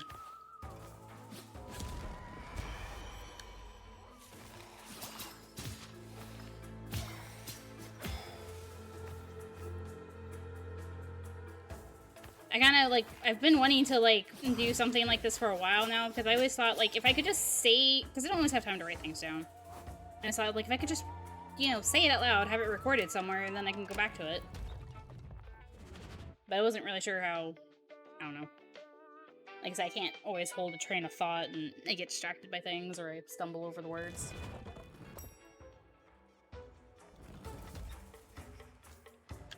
Oh, jeez. Aw, thank you, thank you.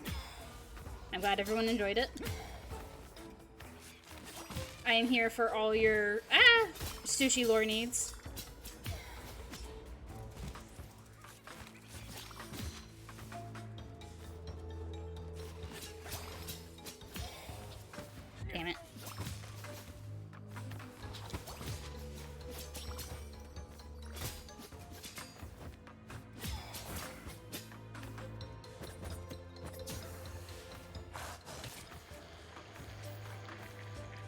Also kind of amazed I didn't die. I mean, I died once, but it was fine.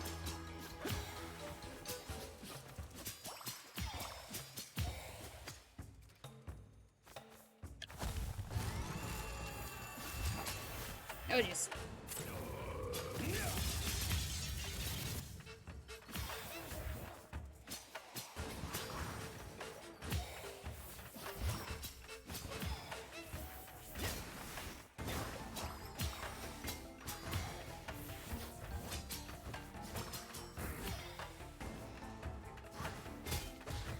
Ow, dang it. Okay, there we go, got it. Excuse me, I'm sorry. I hiccuped.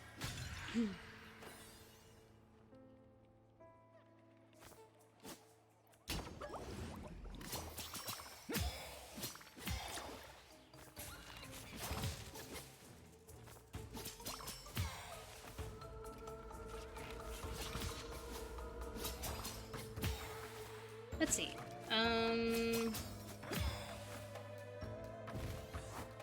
Shall we go again? Or does anyone else have another request? Ah, jeez.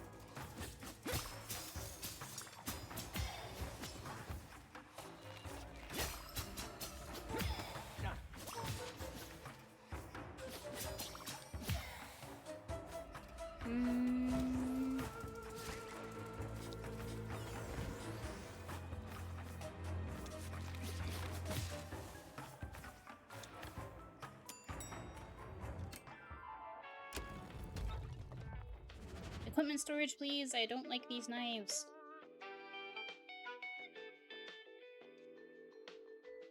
Yeah. Oh,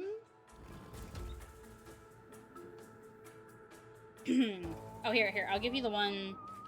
This is what I kind of initially was going to do, but then I thought I'd ask if anyone had an idea. And so this is partially based off of when I'm watching Sushi play Persona.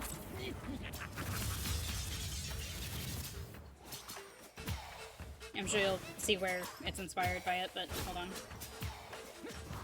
Ow, dang it.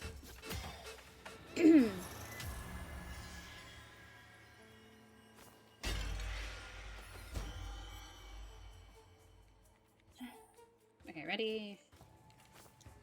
Our main character's name is Lilac. That needs to be important. That needs to be adjusted. Or said, not adjusted. That needs to be said before I try to go on with the story without knowing the main character's name. So we're gonna go with Lilac. Okay, so.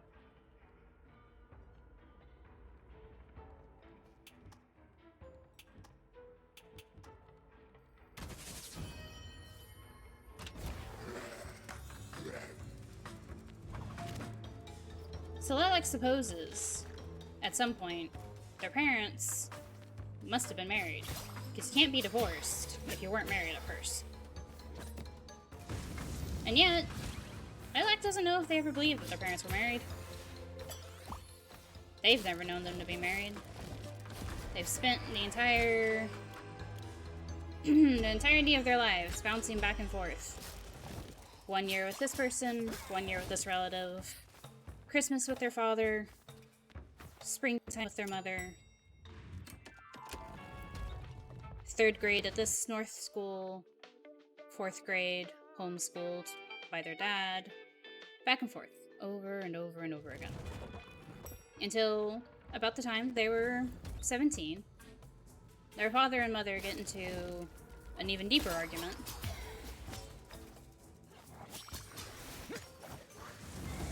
Because now their father has another job. And it's not just in another county, it's just in another city. It's out of the kingdom. It's in the duchy. Three something across. It's in a duchy that doesn't even like the kingdom that they were in.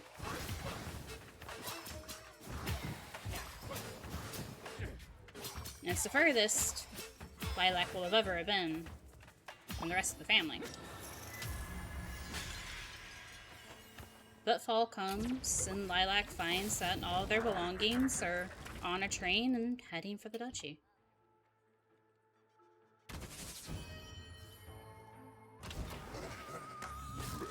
And first Lilac thinks maybe maybe this isn't so bad if it's an actually good job for their dad. They don't really have a preference between their parents. They just kind of wish they'd stop overall. Stop with a lot of things. The arguing, the constant back and forth, the guilt tripping to convince Lilac that one of them's better than the other. And Lilac hopes for their dad's sake that, you know, this is a good job. This will be a good life for them. Lilac's getting to that point where eventually they're going to move away and not have to deal with either of them ever again. It's a sad thought, but it's actually one that brings Lilac peace.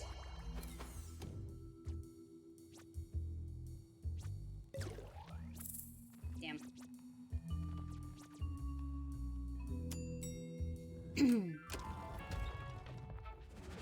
And so within the duchy, Lilac realizes that things are okay. Despite the animosity between the duchy and the kingdom, the people seem here to live a rather peaceful life. Live a peaceful life. A peaceful life. And Lilac's dad doesn't just have any job, they work directly within the manor of the Grand Duchess. There's the word I'm looking for. And so Lilac and their dad move into the town around the Duchess's manor.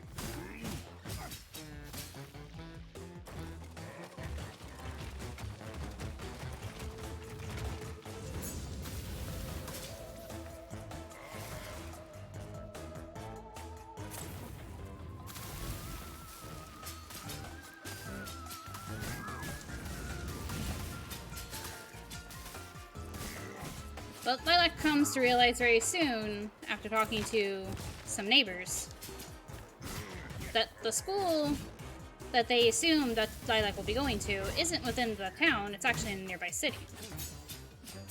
And so Lilac asks their father, how do I get there? Because there's not really a bus system, that goes there.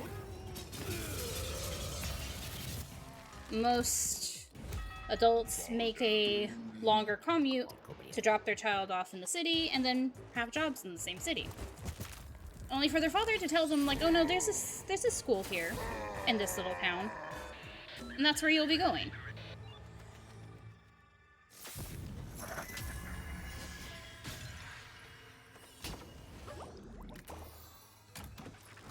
Now, Lilac doesn't see or hear the school until the first day. And their father gives them an address, tells them the directions, and sends them on their way. They also inform Lilac that, you know, I sent your medication to the school already, ahead of time.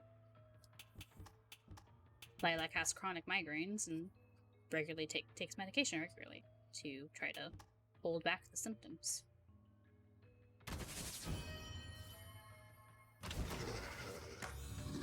And so, first day of school, Lilac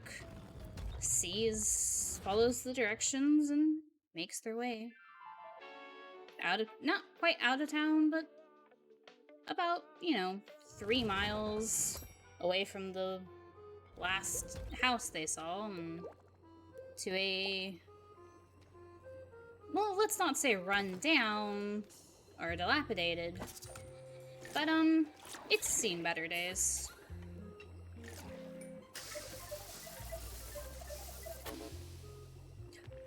Oh, I just got chipped. Well,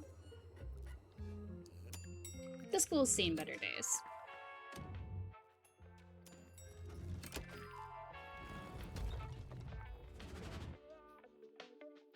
And Lilac finds their way to the administrative office, and there they meet a withering gentleman. Seems to take a very, very long time to do about anything, from picking up the pen to opening the folder.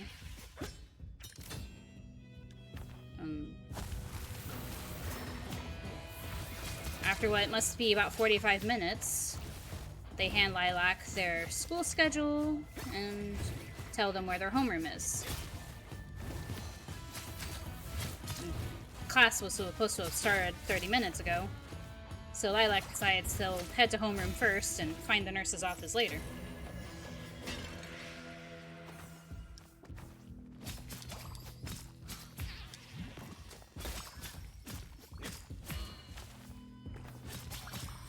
Lilac soon discovers that it was completely unnecessary, aside from out of common courtesy, to give them a schedule. As it turns out, there's not enough students within the school for them to have separate schedules. Everyone has the same classes at the same time. And throughout the entire school, there's only about 50 students. Various ages and grades, technically, but everyone kind of gets shuffled in together in various areas.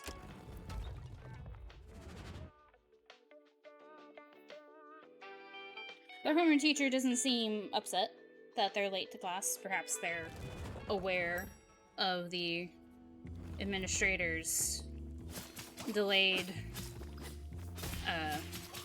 and prolonged actions to do it just about anything. And they wave them off to the back of the class, where the only empty seat is, and continue on with their lesson.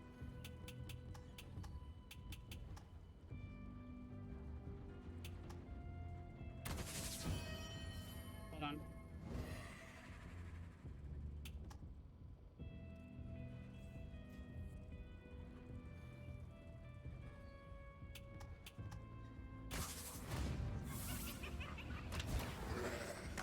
I think that's something in the addictions area. Solids.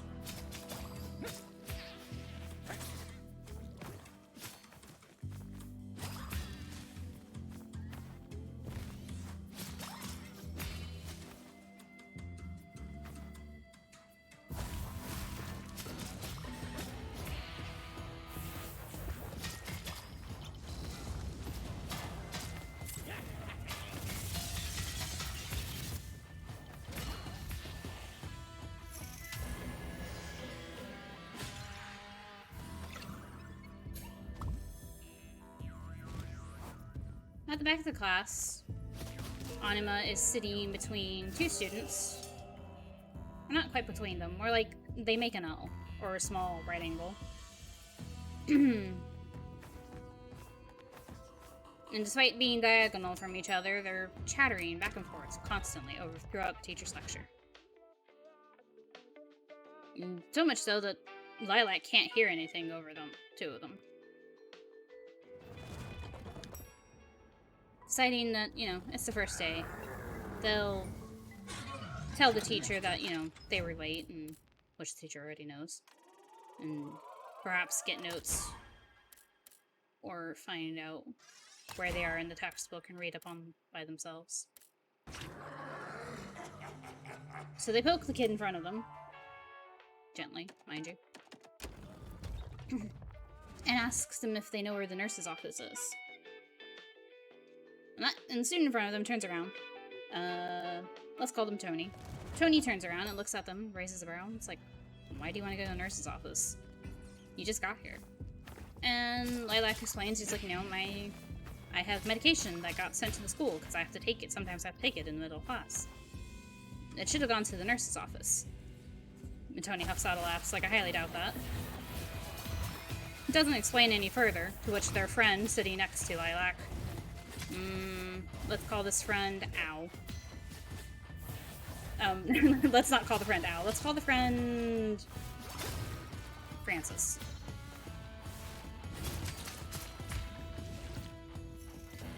Francis leans all the way over their desk to Tony and actually kind of swats Tony in the back of the head. Like, hey, don't be a jackass. The nurse, or the closest thing the school has to a nurse, is Mr. Henderson. And you'll find him down the hall in classroom C3. He also teaches math. And Lilac's so, okay. Just like, is there not a nurse's office here? Is he the, what we have for medical staff? Francis, no. We have a nurse's office. It's a little past C3, down the hall, take a right, go out into the courtyard, and take the first left when you get back inside. But, no one's ever been in there. And if your medicine did go there, you're not getting it back out. is a peculiar thing. Doesn't necessarily make a lot of sense. Ow. Nothing better to do right now, since Lilac can't hear the teacher anyway. Lilac asks, why? That makes no sense. It's like, well, the nurse's office is locked. Always has been. Always will be. Well, no, Tony interrupts. Someone goes in and out of there. Because sometimes Mr. Henderson does have supplies that he gets from he says he gets from the nurse's office. And so Lilac assumes that, like, okay, Mr. Henderson probably has the key to the nurse's office. And just for some reason doesn't do the stuff in there. And it doesn't hurt because, you know, regardless. Either the medicine's in the nurse's office or Mr. Henderson already has it. And Mr. Henderson doesn't have it, then hopefully he has the key to go get it. And even though Lilac was feeling okay at the beginning, the whole thing has them marginally concerned. And they fear that they might be giving themselves a headache anyway, out of stress of not being able to have their medicine later on. An annoying predicament they find themselves in, and they're trying to head it off in the past.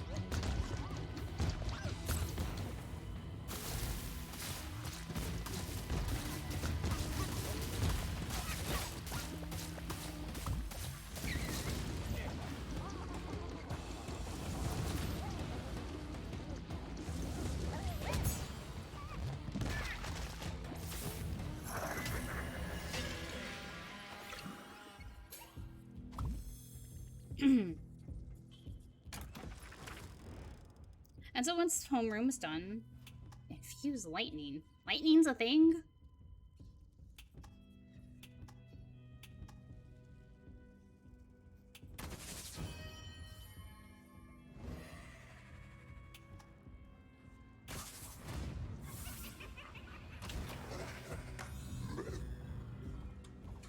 Sorry, I didn't know if lightning was a thing.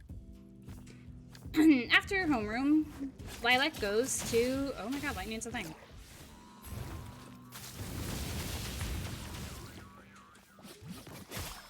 Go see if they can locate Mr. Henderson in room C3.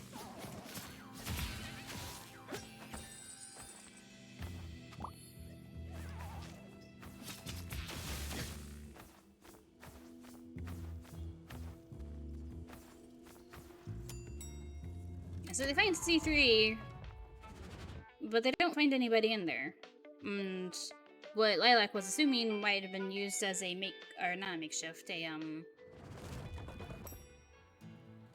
a temporary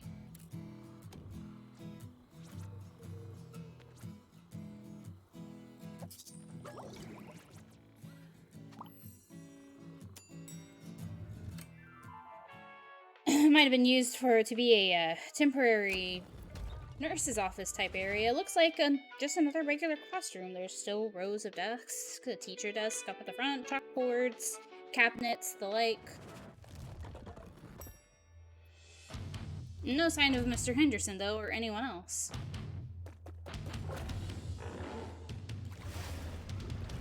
So Lilac decides to leave it for the moment and head to their next class so they're not too late. And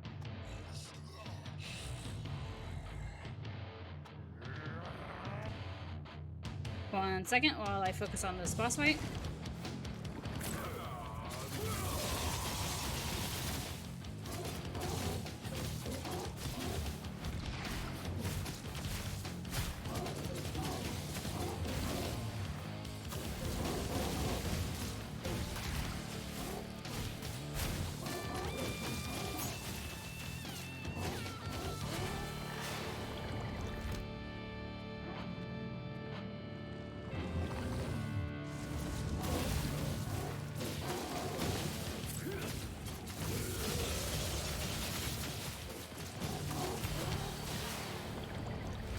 I'm sorry, what?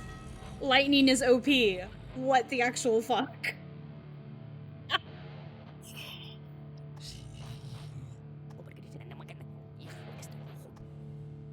Lightning's OP as fuck. Just destroyed that man. Oh my goodness. More damage, yes please. Why is it an odd choice, Tony?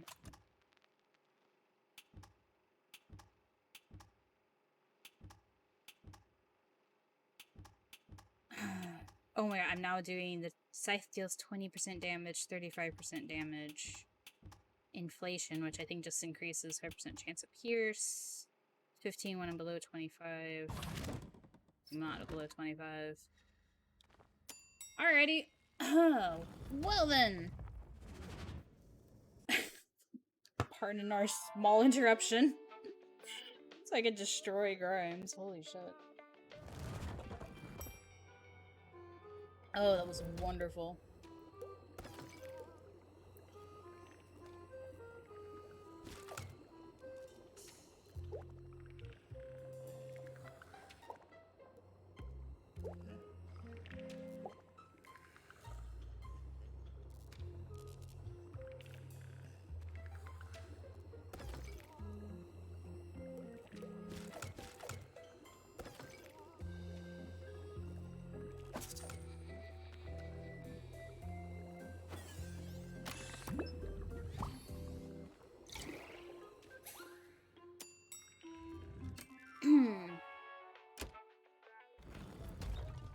Well then. Right, and, you know, as I said, no sign of Mr. Henderson in C3, so Lilac goes to their next class. And after each of their classes, up until lunch, they try to go back to C3 to see if they can find Mr. Henderson. Find anybody. But the classroom's always empty.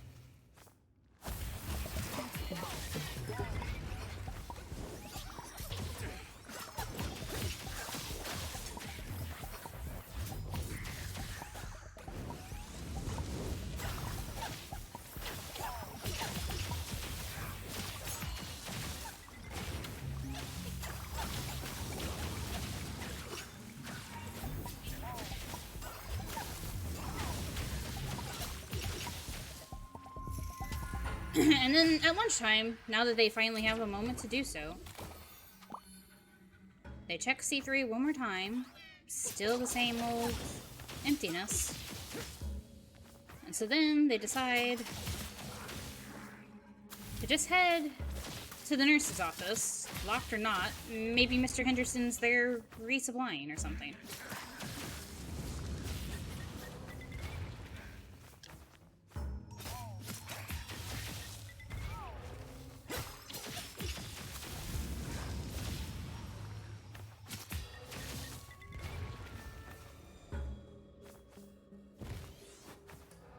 And so they go out the courtyard and back into the building, and then they take the first left they find.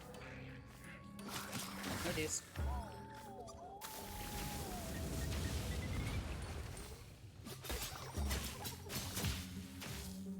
The nurse's office, well, they were told it's locked, and they just assumed that meant that, you know, their door doesn't open. It's got like a, you know, keyhole under the handle and is locked up. What they weren't expecting to see, though, however, is the nurse's office isn't just locked up, it's boarded up. There's thick wooden boards over all the windows and across the door.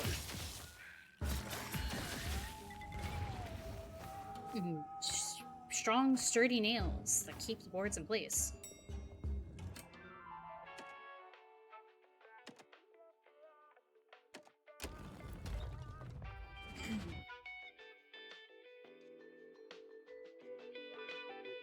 Curiosity peaked at the moment. Lilac tries to peek in between the boards through the windows to see if they can see anything inside, but the blinds are down over the windows.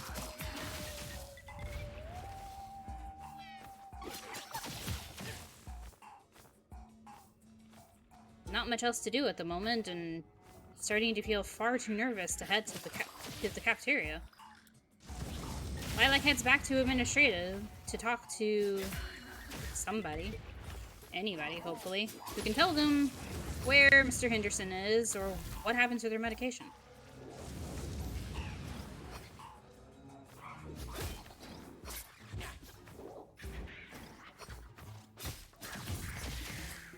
belatedly, they're beginning to wonder if maybe they should just bring the medication they have at home with them. Keep it in their backpack, just in case they need it. And then the teachers are gonna fuss at them about it and explain the situation.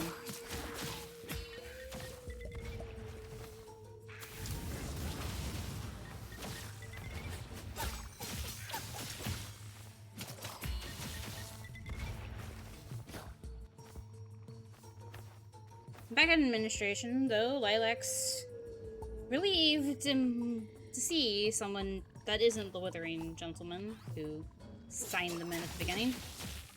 Instead, now there's a young man. I won't have my poison anymore. But the bees are nice.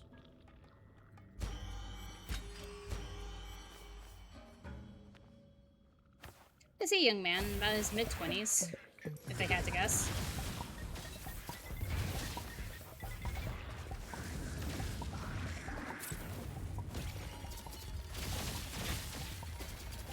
And he's, standing over some files on a desk, sorting through them. And it takes him a moment to realize Lilac's standing there. Lilac knocks on the door politely after a moment to make their presence known.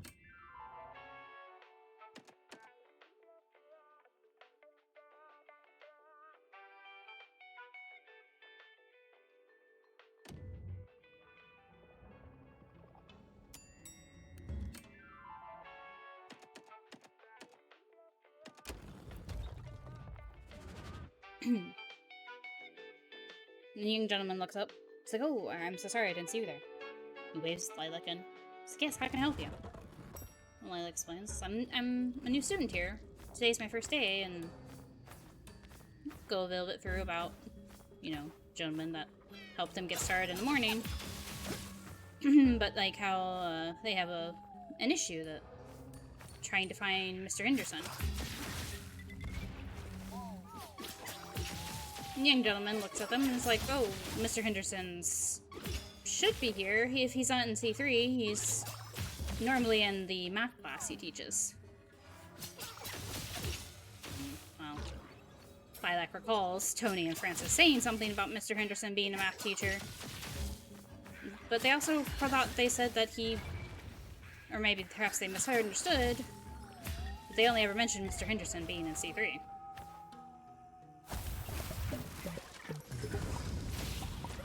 Oh jeez. No, don't make others. Stop that.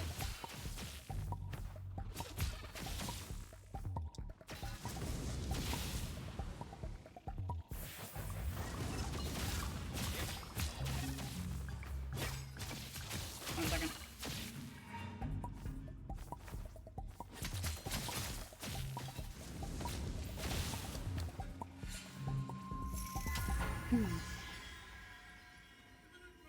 Lilac goes on to explain, it's like, well, I have chronic migraines, and the school was sent a spare bottle of my prescription in case I needed it while I'm here at the class. And, you know, was Lilac's general understanding that that prescription should have probably gone to the nurse's office, but when they had asked a fellow classmate about it, they mentioned Mr. Henderson does all that stuff. And the young gentleman nods. It's like, I see. One moment, and I'll call Mr. Henderson here, and we'll see if he received your fuck. Oh.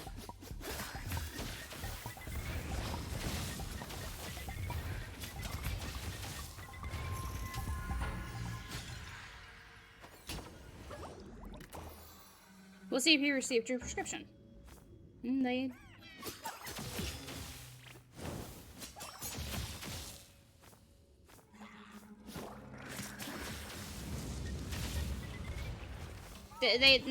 you know, will ask Lilac to wait off for a little bit, off to the side, out in the hallway.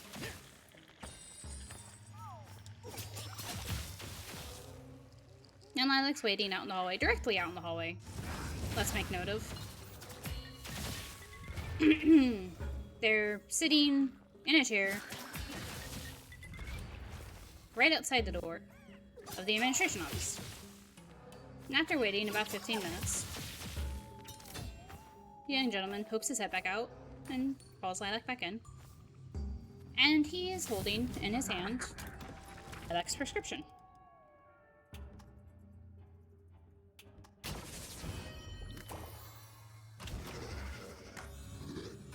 And he hands it to Lilac. He's like, I've spoken with Mr. Henderson, and he said, you know, it's probably best if you just hold on to this, as long as you don't abuse. We noticed you don't take them too often. You're not abusing the fact that you have them on you.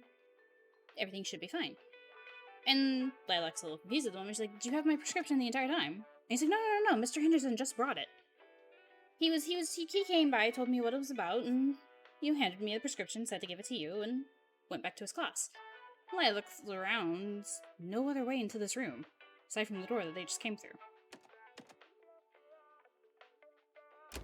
Not sure what to make of the whole issue, but happy to have their medication. Lilac shrugs and pockets their migraine medicine and, you know, bids the young gentleman good day and thank you for helping them clear up the issue, and heads back out.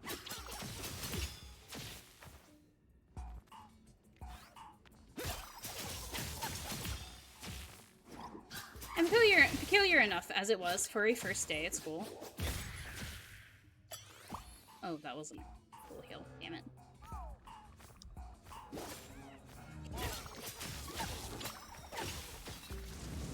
Lilac doesn't seem to, you know, think too much about anything else that happened. Students are, you know, normal high school students. As Lilac's been in and out of so many different schools, they've seen so many of them.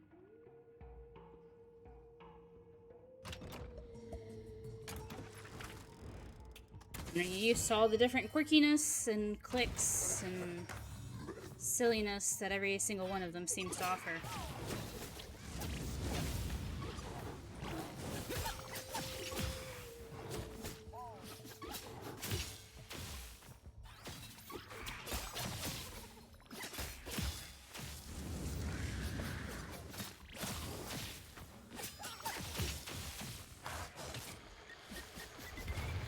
Oh jeez.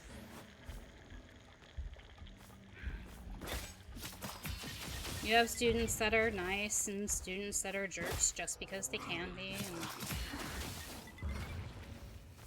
the ones that are obviously the teacher's pets are very smart and hold that above everyone else, and the ones that either are A, popular or rich and hold that above everyone else also. And so Lilac decides not to let any of that get to him. One more year, that's all they have, and then they can go to whatever college they wish and never have to deal with any of this nonsense again. That's the plan at any rate.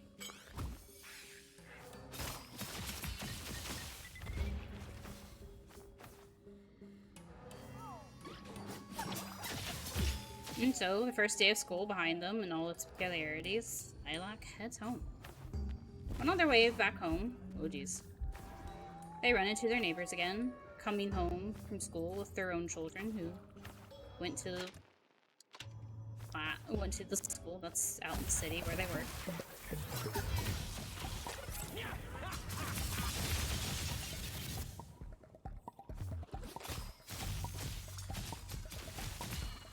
And their neighbors at first seemed to, or not at first. Well, yes, at first. Sorry, hold on. Jeez. Trying not to die. Damn it. Neighbors ask them, you know, what happened? How was their day?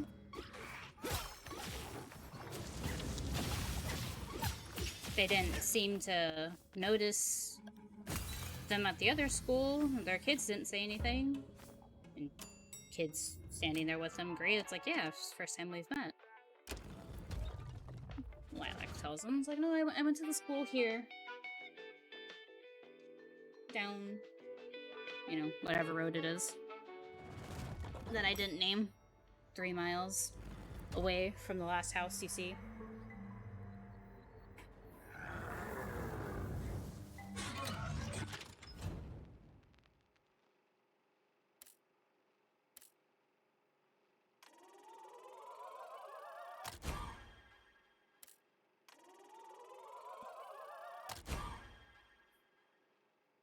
I don't have any Prisiums.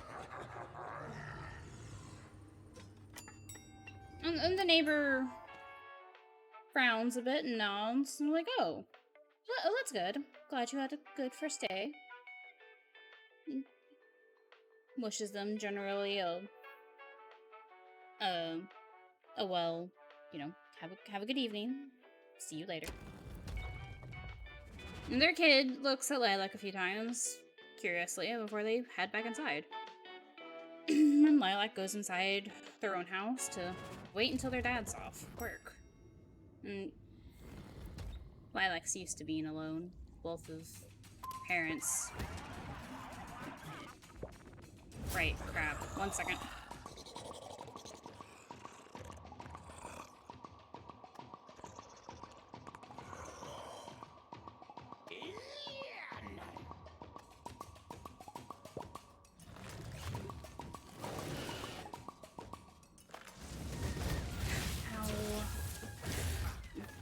Oh, it's been a while since I fought him.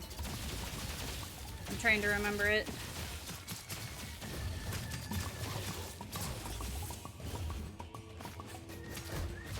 Damn it. Oh, nope, that... nope!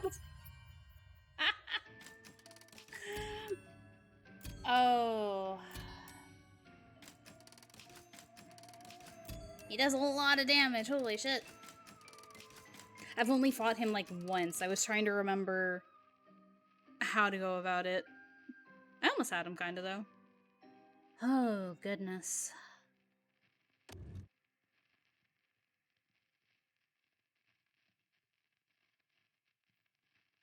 Fudge.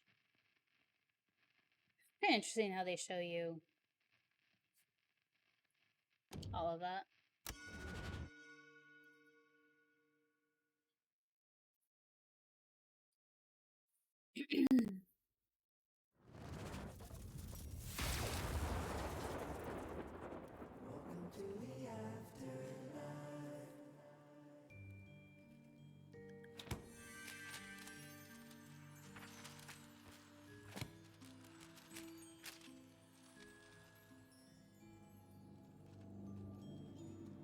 Hold on. One more run, I think.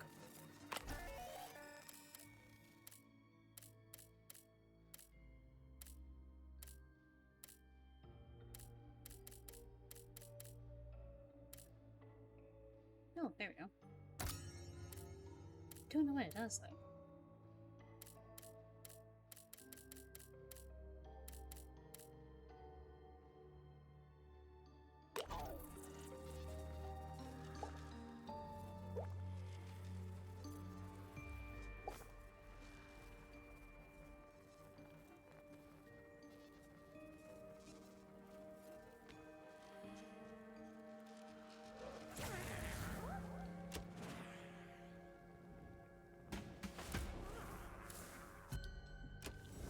Well, I start with Anonymous. That's nice.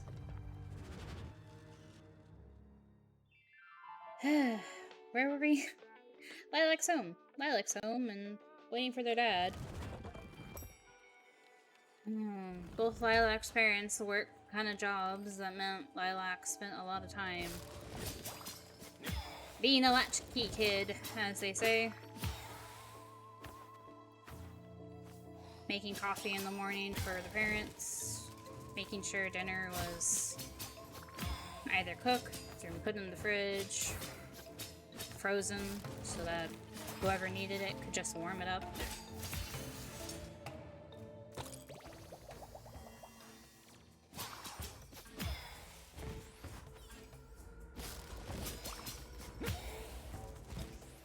They're a little surprised to see their father already home, though. He waves them in.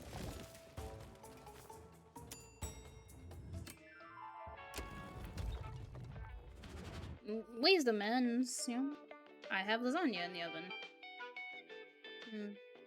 Sits them down, asks them how their first day of school was. Well, Lilac mentions some of the concerns that the neighbors seem to have. They've assumed Lilac would be going to the school in the city. Also mentions the mishap with the medicine.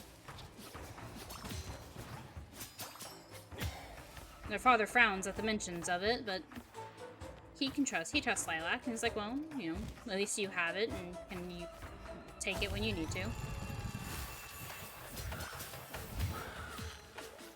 And Lilac mentions, you know, surprised you're home so early. And they're probably just like, yeah, well, this job I have at the Duchess's Manor is... They won't always be like this, but on some days, if I get everything done on time, I can, you know, leave. Come home, prepare dinner, have, you know, spend some time with you. Somewhere in the back of Lilac's mind seems like a sort of thing that a younger version of themselves would have been delighted to hear. Not that they're not completely happy for it right now, but sad thought of too little too late seems to pop up in a more pessimistic side of their brain. But they're not going to say so out loud. No need to cause a fight. And besides, it's probably good for their father anyway. If he doesn't have to work long hours all the time, be good for his stress.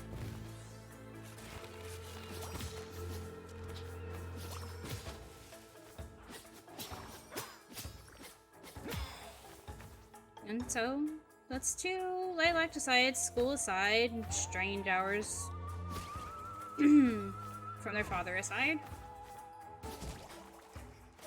This will be an okay last year to spend with their parents. Well, parents. They're not going to spend the last year with their mother. Because even when they're with their mother, they're actually normally with one of their mother's relatives, an aunt or an uncle.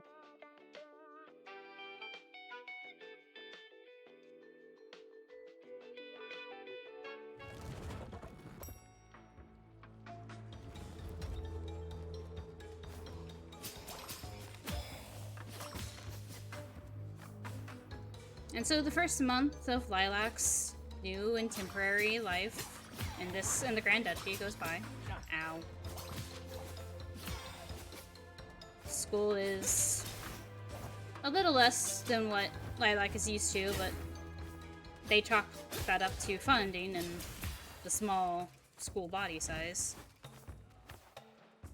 It doesn't seem to mind too much. They have the, you know, curriculum in order and it's easy to follow.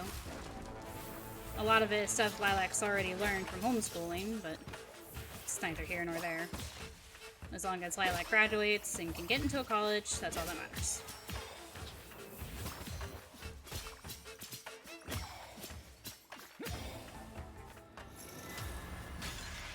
About a month in, Lilac receives a letter from their doctor from the old city they lived in saying, we've sent all your prescription and your medical paperwork to this doctor clinic in this town you live in, and we've told them about your medicine, and we went ahead and refilled and renewed the prescription at your school. And from here on out, you'll have to go to that clinic and have them do everything.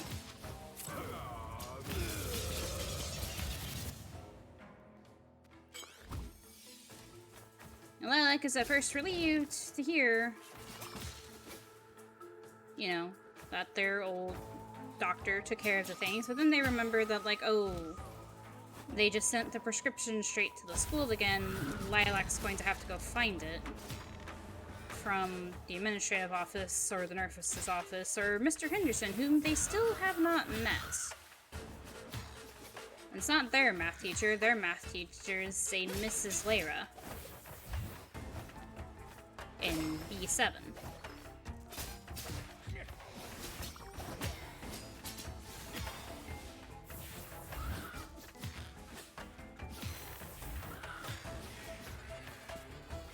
so many birds. Hold on. Damn it. Oh my goodness.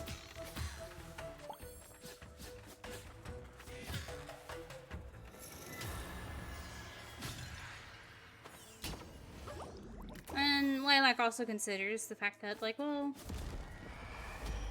the school medicine they have, or the prescription they have for school, is still about half full, so no rush. And they'll get to it when they get to it. Which one's this? Okay.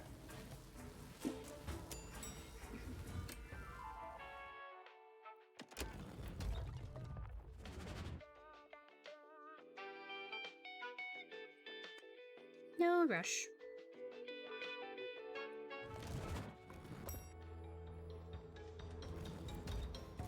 Which, 3 weeks later, Lilac realizes in hindsight, wasn't the smartest thing they've ever done.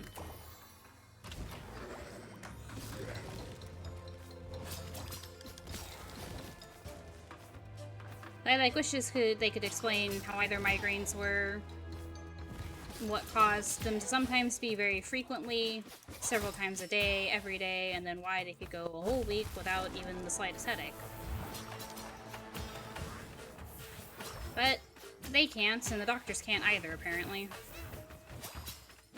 And so what was left of their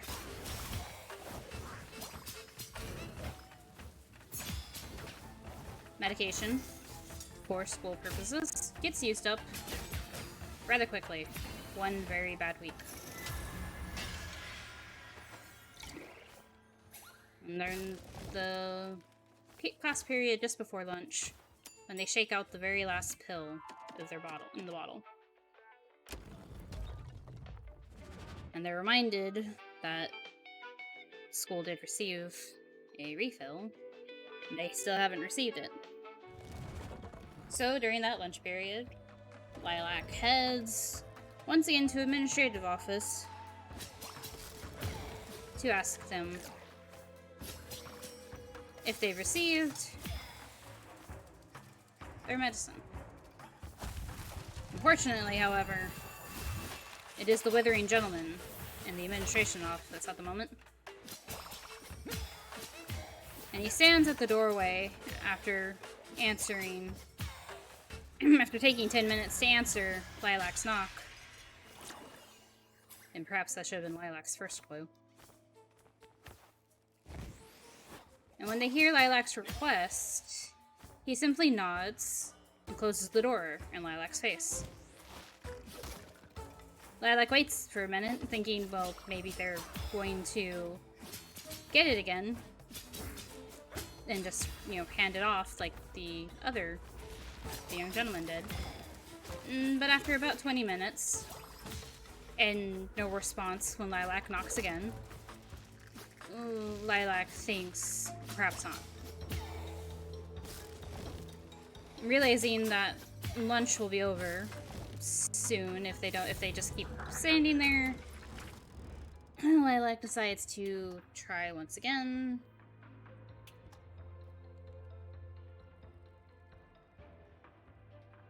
It's not infusing though, that's just I can take it anyway and just try to get poison.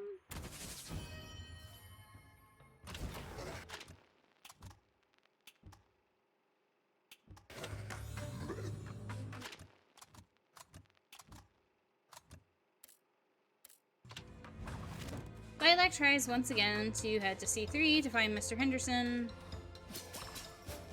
only to once again come across an empty classroom. And so, with about 15 minutes left in their lunch period, they head to the nurse's office, even though they feel it is a vain attempt, to see if anything is there.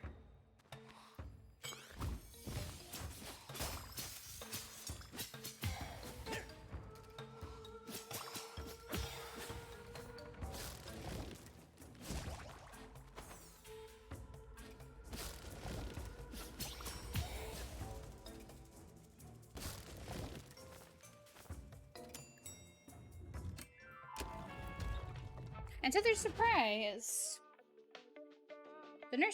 The door to the nurse's office is open.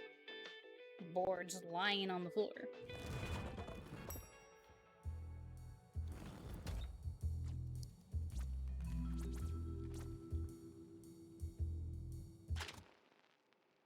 One second.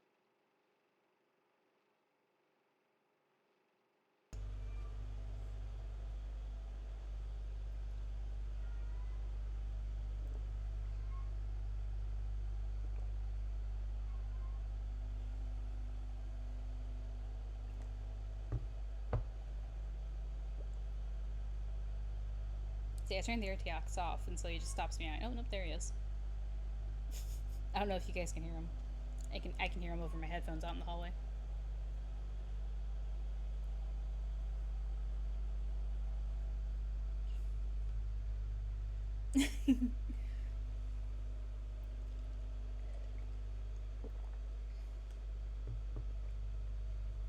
Hold on, actually.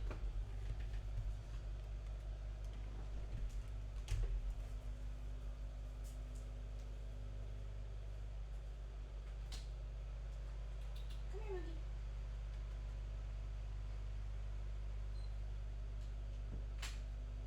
Are you gonna be good? Are you gonna be good? Hmm?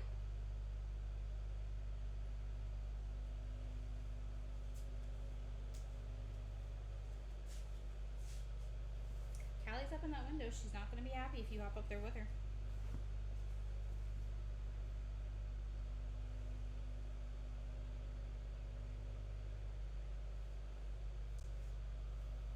Come on, no. Callie doesn't want you up there with her.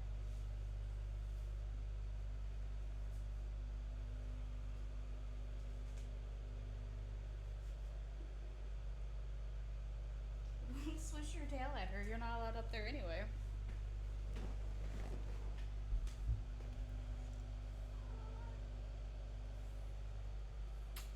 Moogie.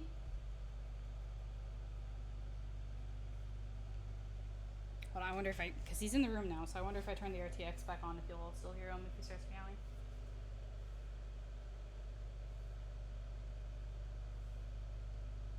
He's very loud. He's a very loud boy.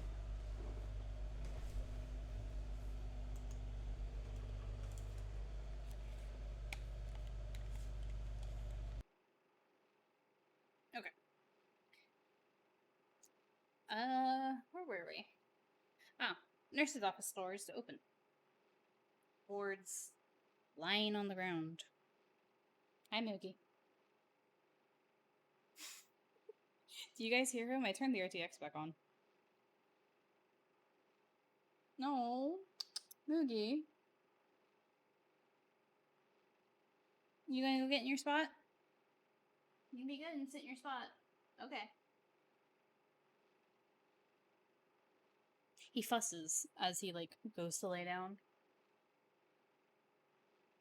Or, on second thought, he decides to be bad. One moment.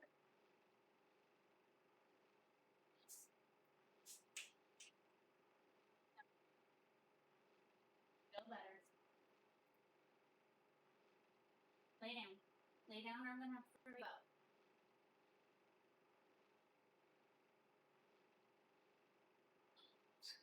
See, this is why I never let you understood me. You immediately decide to be bad. Listen up.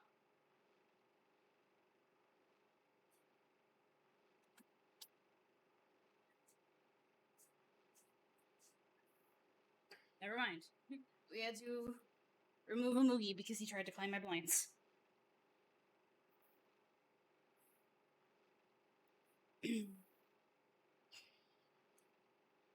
Oh, yes.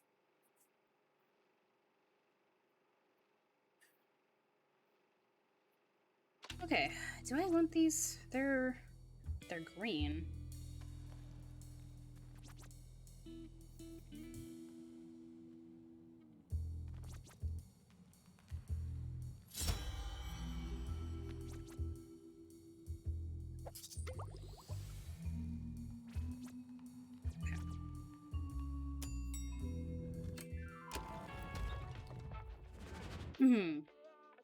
Lilac, pokes their head into the nurse's office. They don't see or hear anyone. And they were expecting perhaps the entire room to be empty if it wasn't used, or full of boxes maybe, or to look like a dusty version of any other nurse's office they've seen. What they weren't expecting to see is what looks like more akin to what they would assume to be an operating room from a hospital.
What they see inside looks similar to what they would imagine a operating room in a hospital looks like. There's a bed, gurney. You know what I'm talking about. Operating table. In the middle. Complete with sturdy looking leather straps hanging off the sides.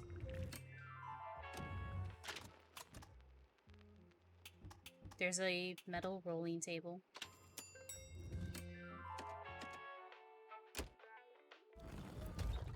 Off to the side.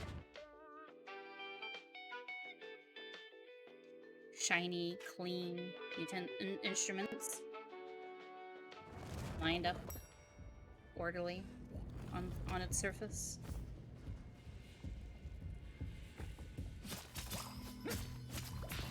There are shelves in the back, filled with bottles and boxes and jars. None of it labeled. But all of it, you know, medical looking, they suppose. If they had time to suppose. At the moment, though, they're too curious and bewildered by what they see.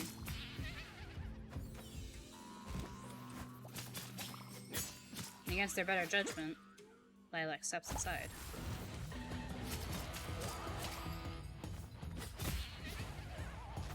There's no one inside. Lilac's not sure if that reassures them or not. But the room is empty. And very clean. Like, ornately clean. Ornately's not the right word. But cleaner than just about any other room they've seen in the school. And again, it gives them that hospital feel sterile, freshly wiped down, disinfected.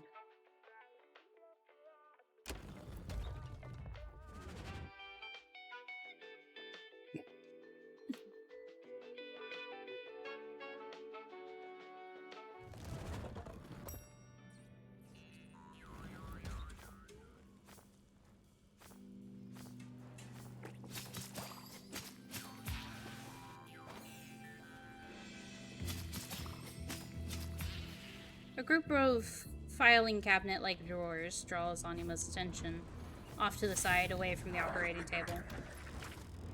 They remind Anima of... What's the charged attack?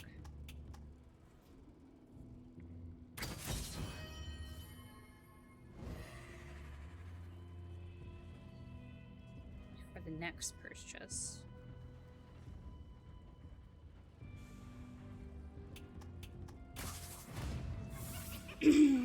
They remind Anima of the kind of medicine cabinets at their old schools that the nurses and medical staff used to keep their medicine in.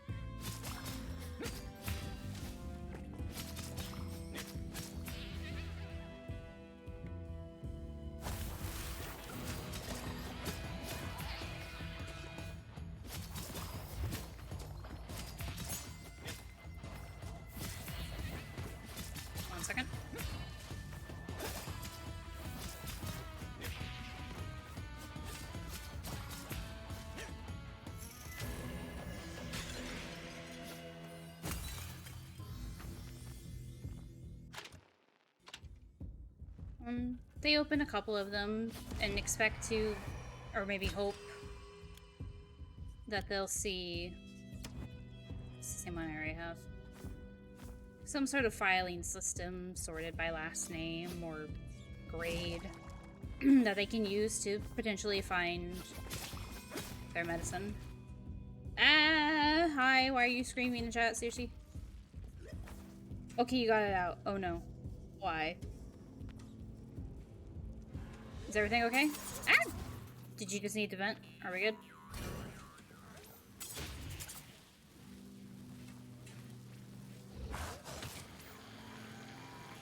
It's a good scream. Okay. We'll take good screams. Just wanted to make sure.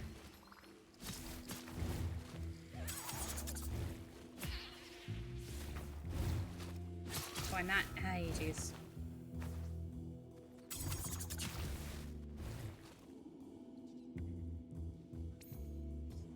It's a secret scream. Oh, okay. Well, I look forward to it then. Yeah, as long as it's a good scream, secret scream, you'll tell us on Wednesday. Alrighty. We take this.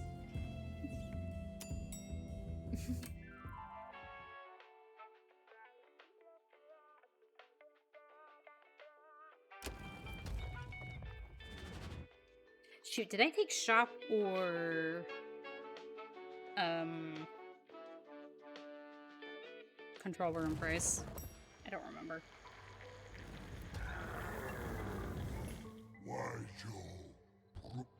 Actually, Master, I was thinking about what to do with all those dead crows you mowed down.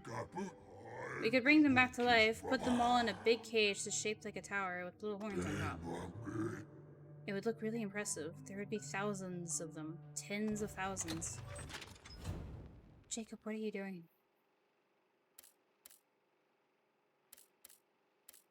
I have concerns. I need Prisium to do this.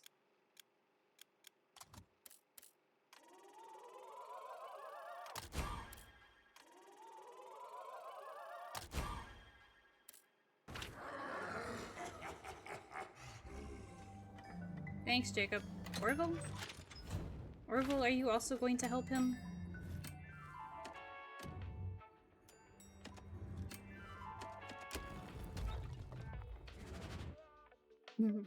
As Lilac goes through the filing cabinets, they recognize something of an organization system, but it's not by name.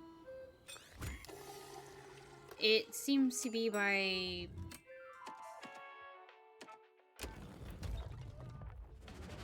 It seems to be by its own sort of coded list. They pull a few out and check them over. And they recognize a few students' names that are listed in the files.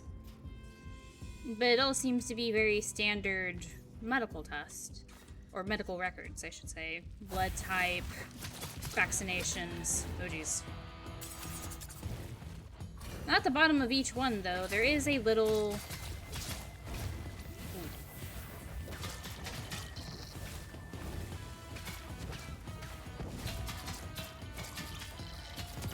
There's an area. Damn it.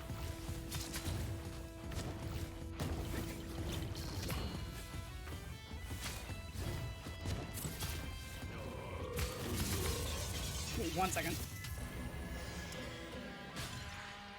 At the bottom of each file is a little area with a square for like a check mark or an X. And next to it is a series of... Jesus. It's a series of numbers and letters. It's always the same numbers and letters on every page. And on every one of them.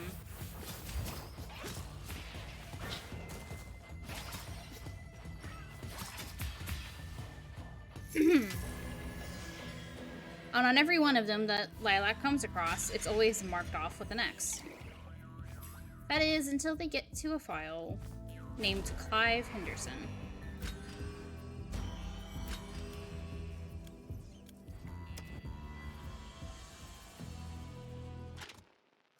And I need to move all these. There we go. Like that.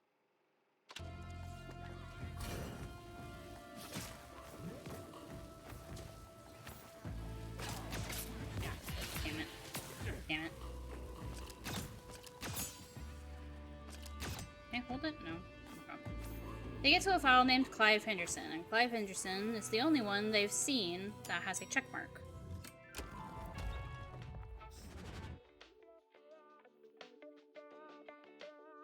And at the time, they think nothing of it. Just one person who, out of all of them, has the check mark next to their strange set of codes. Or strange number.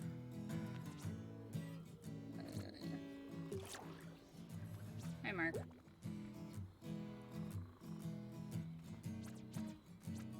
Director Shakespeare. I don't suppose this is going to go as well as it did last time. And Lilac shifts through the rest of them files just in case, but still just only papers, no bags or boxes with medicine in them. And so not finding what they're looking for, they close them all up, and they could search the rest of the room, but honestly, turning back around and seeing the operating table begins to unsettle them, so they decide to leave.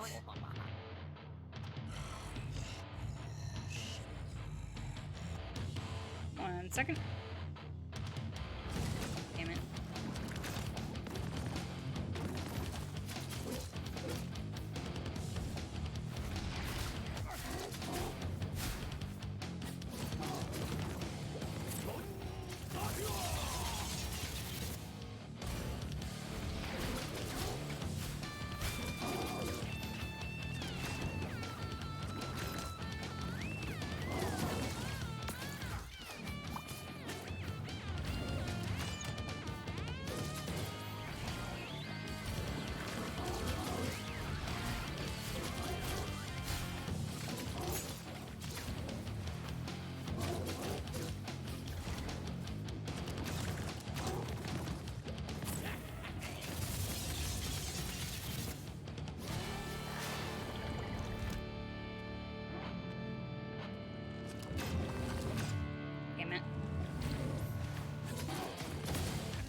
Ugh, I'm in pain.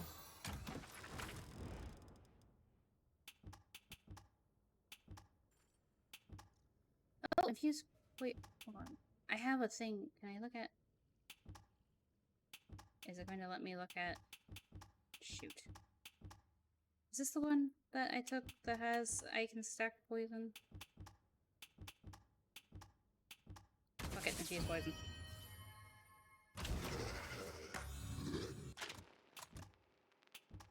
Yes, okay.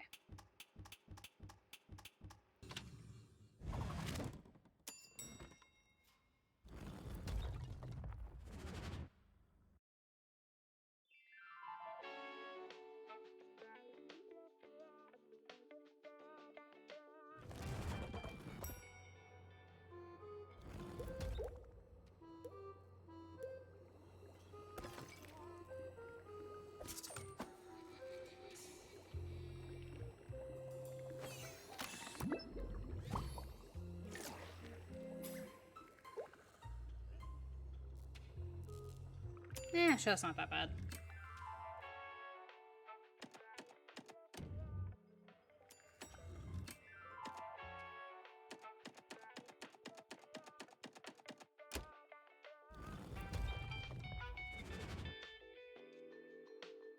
This isn't going to go well for me, by the way. Addictions never goes well for me.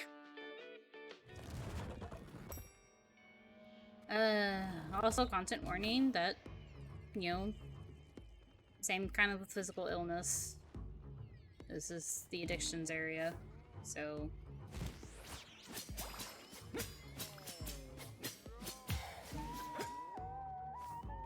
I imagine...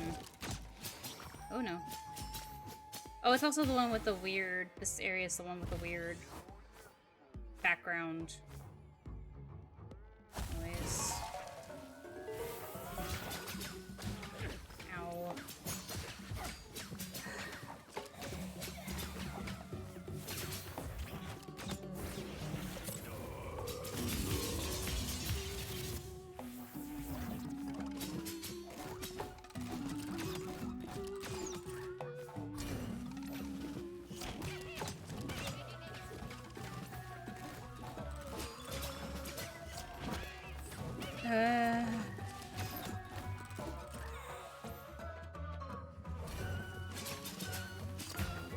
Okay, we're good. You gotta go to bed now? Alrighty. This is my last run, so who knows when I'll die. I'll get off then. I can also save the rest of the story for another day, if you want. Ow! Especially since I keep stalling in it anyway. Ah, fuck. If you want. Good night!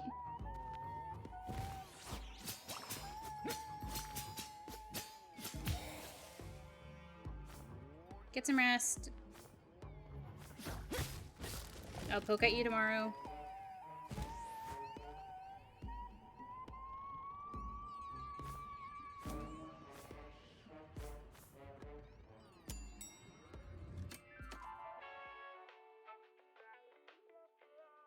It's like an audiobook improv. I mean, I can do this. Because if I run out of stuff to talk about with, OC Babble, I mean, I can always go pull out one of my English books and try to use those for topic points, but... yeah,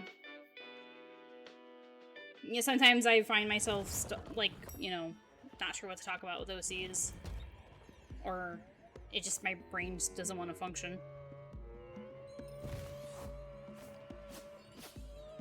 I can keep this in mind and maybe actually think of something rather than trying to just come- oh god, not you.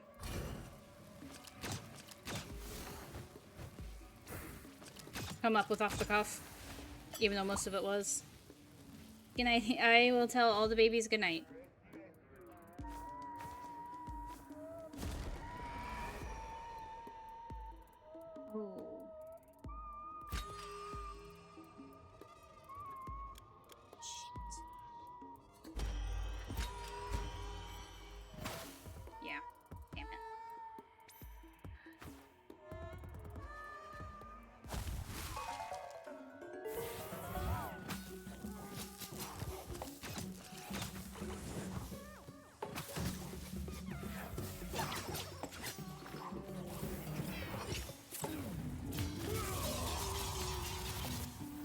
Hi, Nico.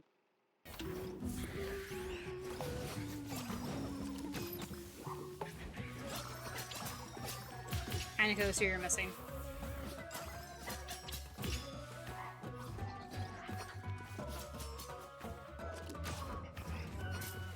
Damn it. Why do they have so many hit points? God, those guys are annoying. I don't want that. I'm about to die because of that asshole.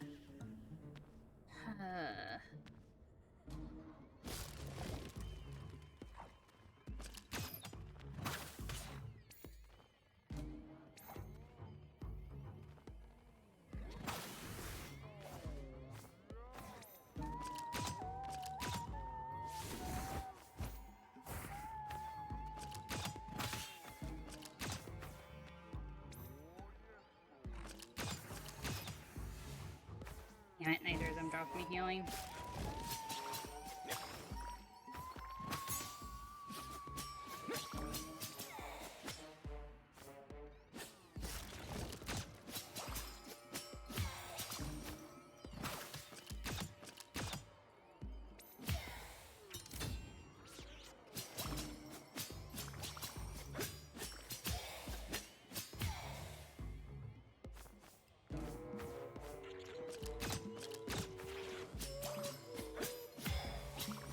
Oh, actually, you know what we can do?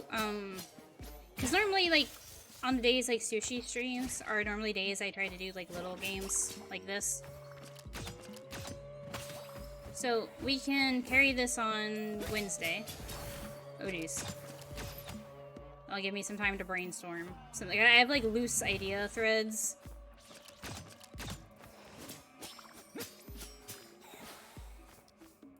Oh, God.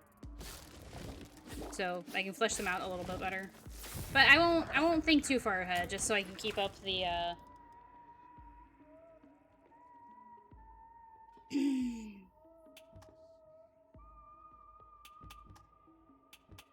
we can keep up the improv aspect of it.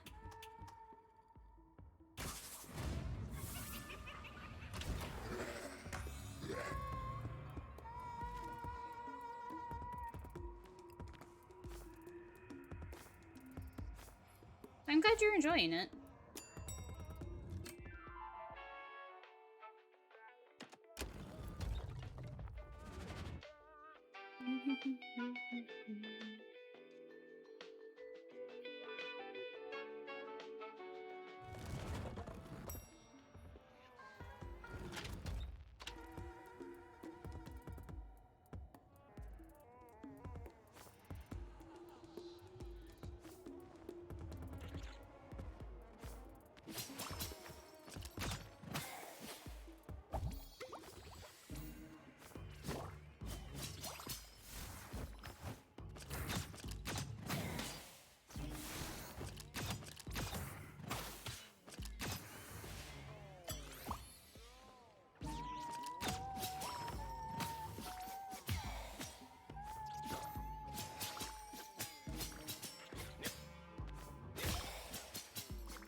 What would have been interesting or useful to hear for you from us, but you're telling it? Feel free, like, if I'm getting stuck on names, feel free to throw out a name at me, just so we can, you know...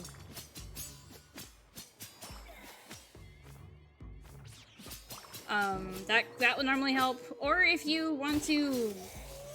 I don't know.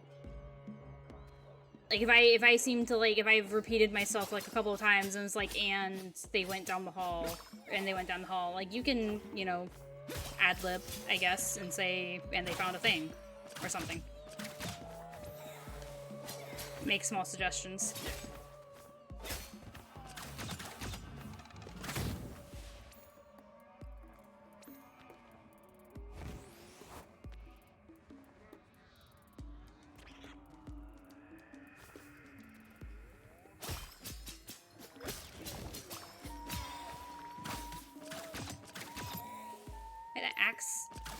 Launches up into the air first.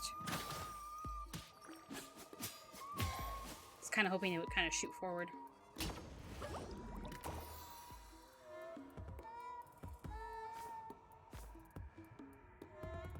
This makes me think of, like, The Evil Within. The first one, specifically.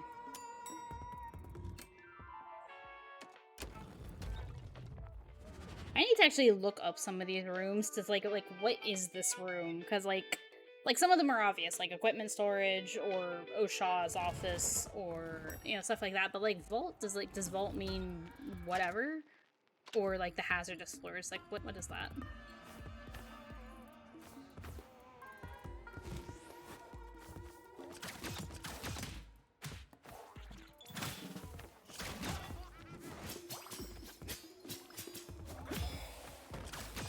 Oh.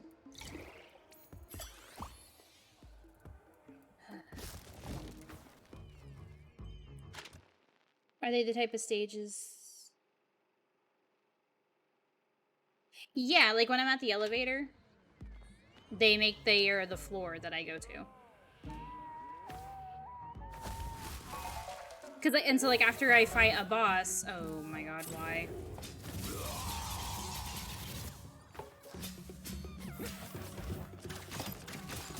I pick a new department to go to. Ow. So, like, this is addictions. And, like, Grimes is pollution. Like, whenever I fight Grimes, I'm in the pollution department. Oh my god.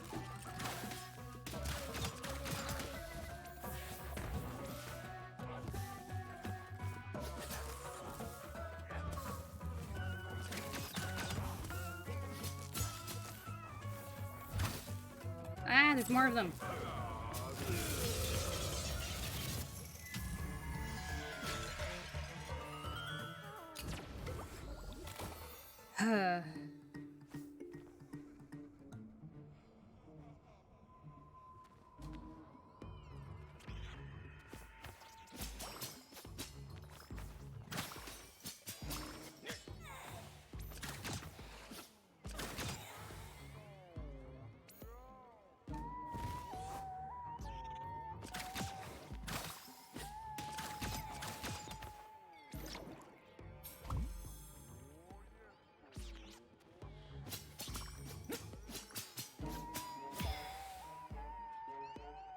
I don't know. That's why I'm not sure. Because, like, I guess I kind of always assumed, like, maybe it just meant it could be anything. Because I haven't seen...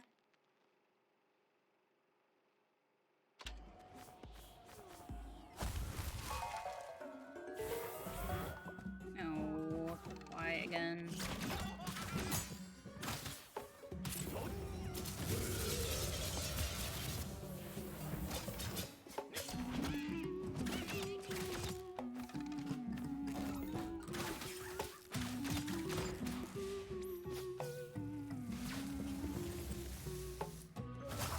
Oh, I hit that one at least.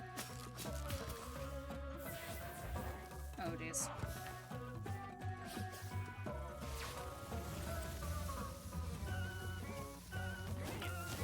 Oh, now the two of you jump? Are you serious?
Yeah, see, like, I'm not sure what was supposed to be in here. I mean, I ran into a couple of different things. I don't want to fight a Thanager. Actually, okay. If I get a Prisium, maybe we can cross our fingers that instead of the last one being a shop, it'll be a control room. Maybe. Or maybe it's a vault, so maybe I got extra Solari. But normally there's one that says Solari deposit. So I'm not sure.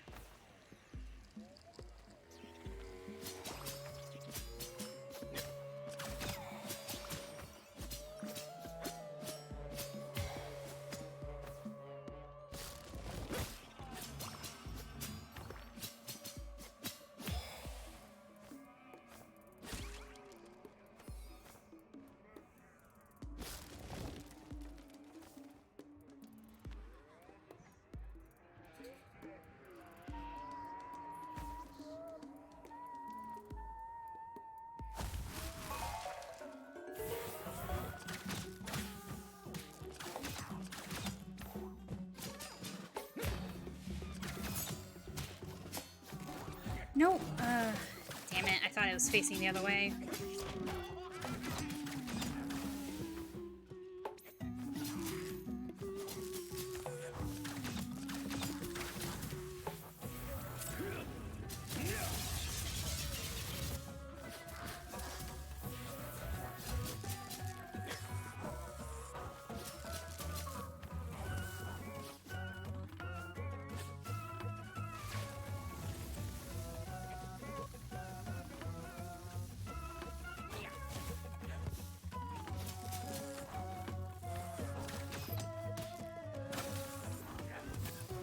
Damn it. That would make sense. Yeah, I'm not sure.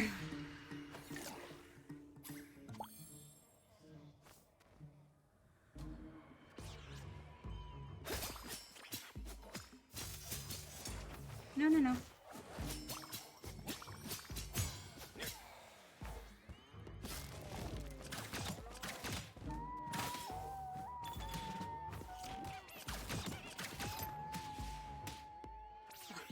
The axe is going down there and hitting this guy.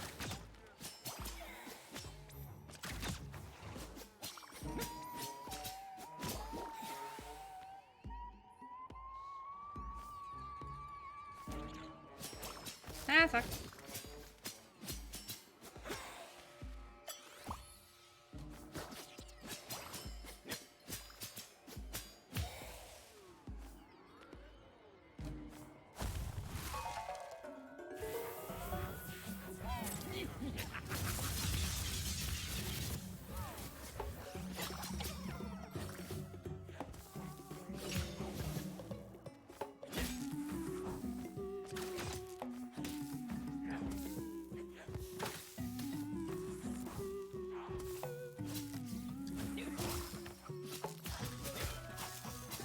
Ah, you can stun them. You just have to hit them with the charge attack. Which is not easy to do.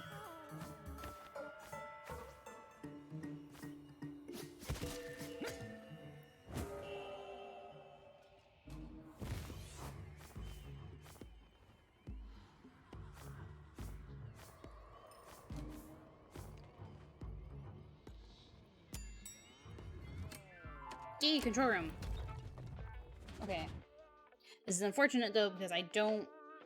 If I had gone to the shop, I could have potentially healed. But I kind of want to go to the control room instead and see if I can make my weapon stronger.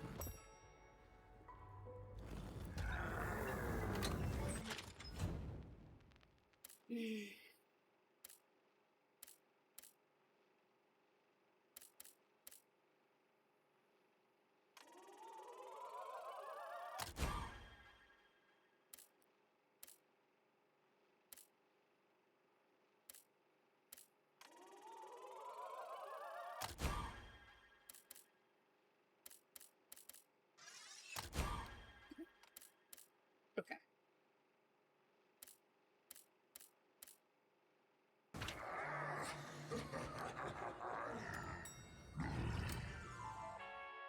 Guess this is Max, who is very bullet hell-ish. Was not prepared for him first time I fought him. I've only gotten here once.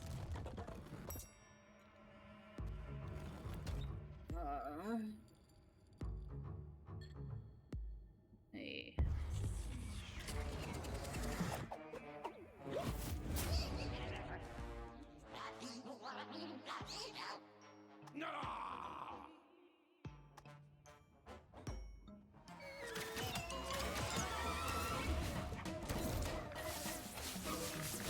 God. Can I hit him while he's up there doing that? Ow! Oh, I don't think it's worth it.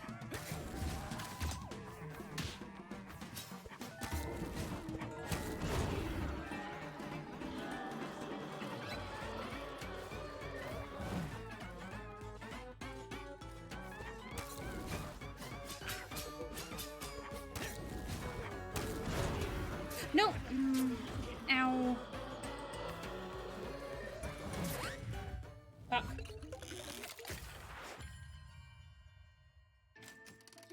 Homing arrows. Yeah. That would have been useful. I don't think... I did the one that got me too. I didn't have enough to do it twice, though. Or if I did, I didn't notice.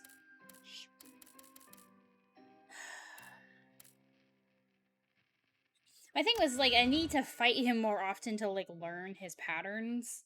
And I don't make it to him often enough to do that.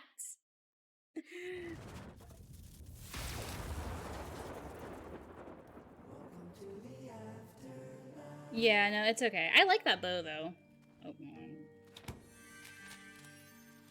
we're actually just gonna run over and talk to Joe real quick, because I've killed some things. I don't know if it's any of what I needed to kill. 75 of those things?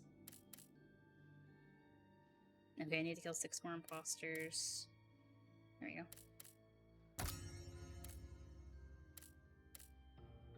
Worsk. Consume 20 animals on 1 run. Jeez.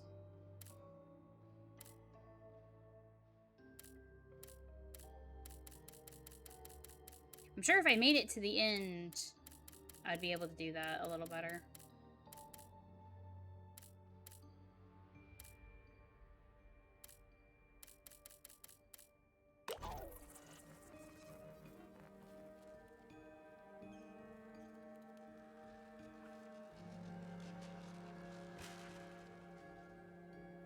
Alrighty.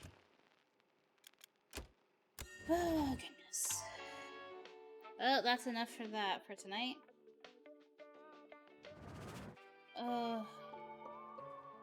Thank you all so much for stopping by. I'll see you tomorrow for Legend of Mana, and then Wednesday, I don't know what we'll play Wednesday, but I'll get back to, like, maybe doing story time and OC talk. That was kind of fun. That was a lot of fun, actually. Yeah! Thank you so much for stopping by. Until then, see you all next time. Bye!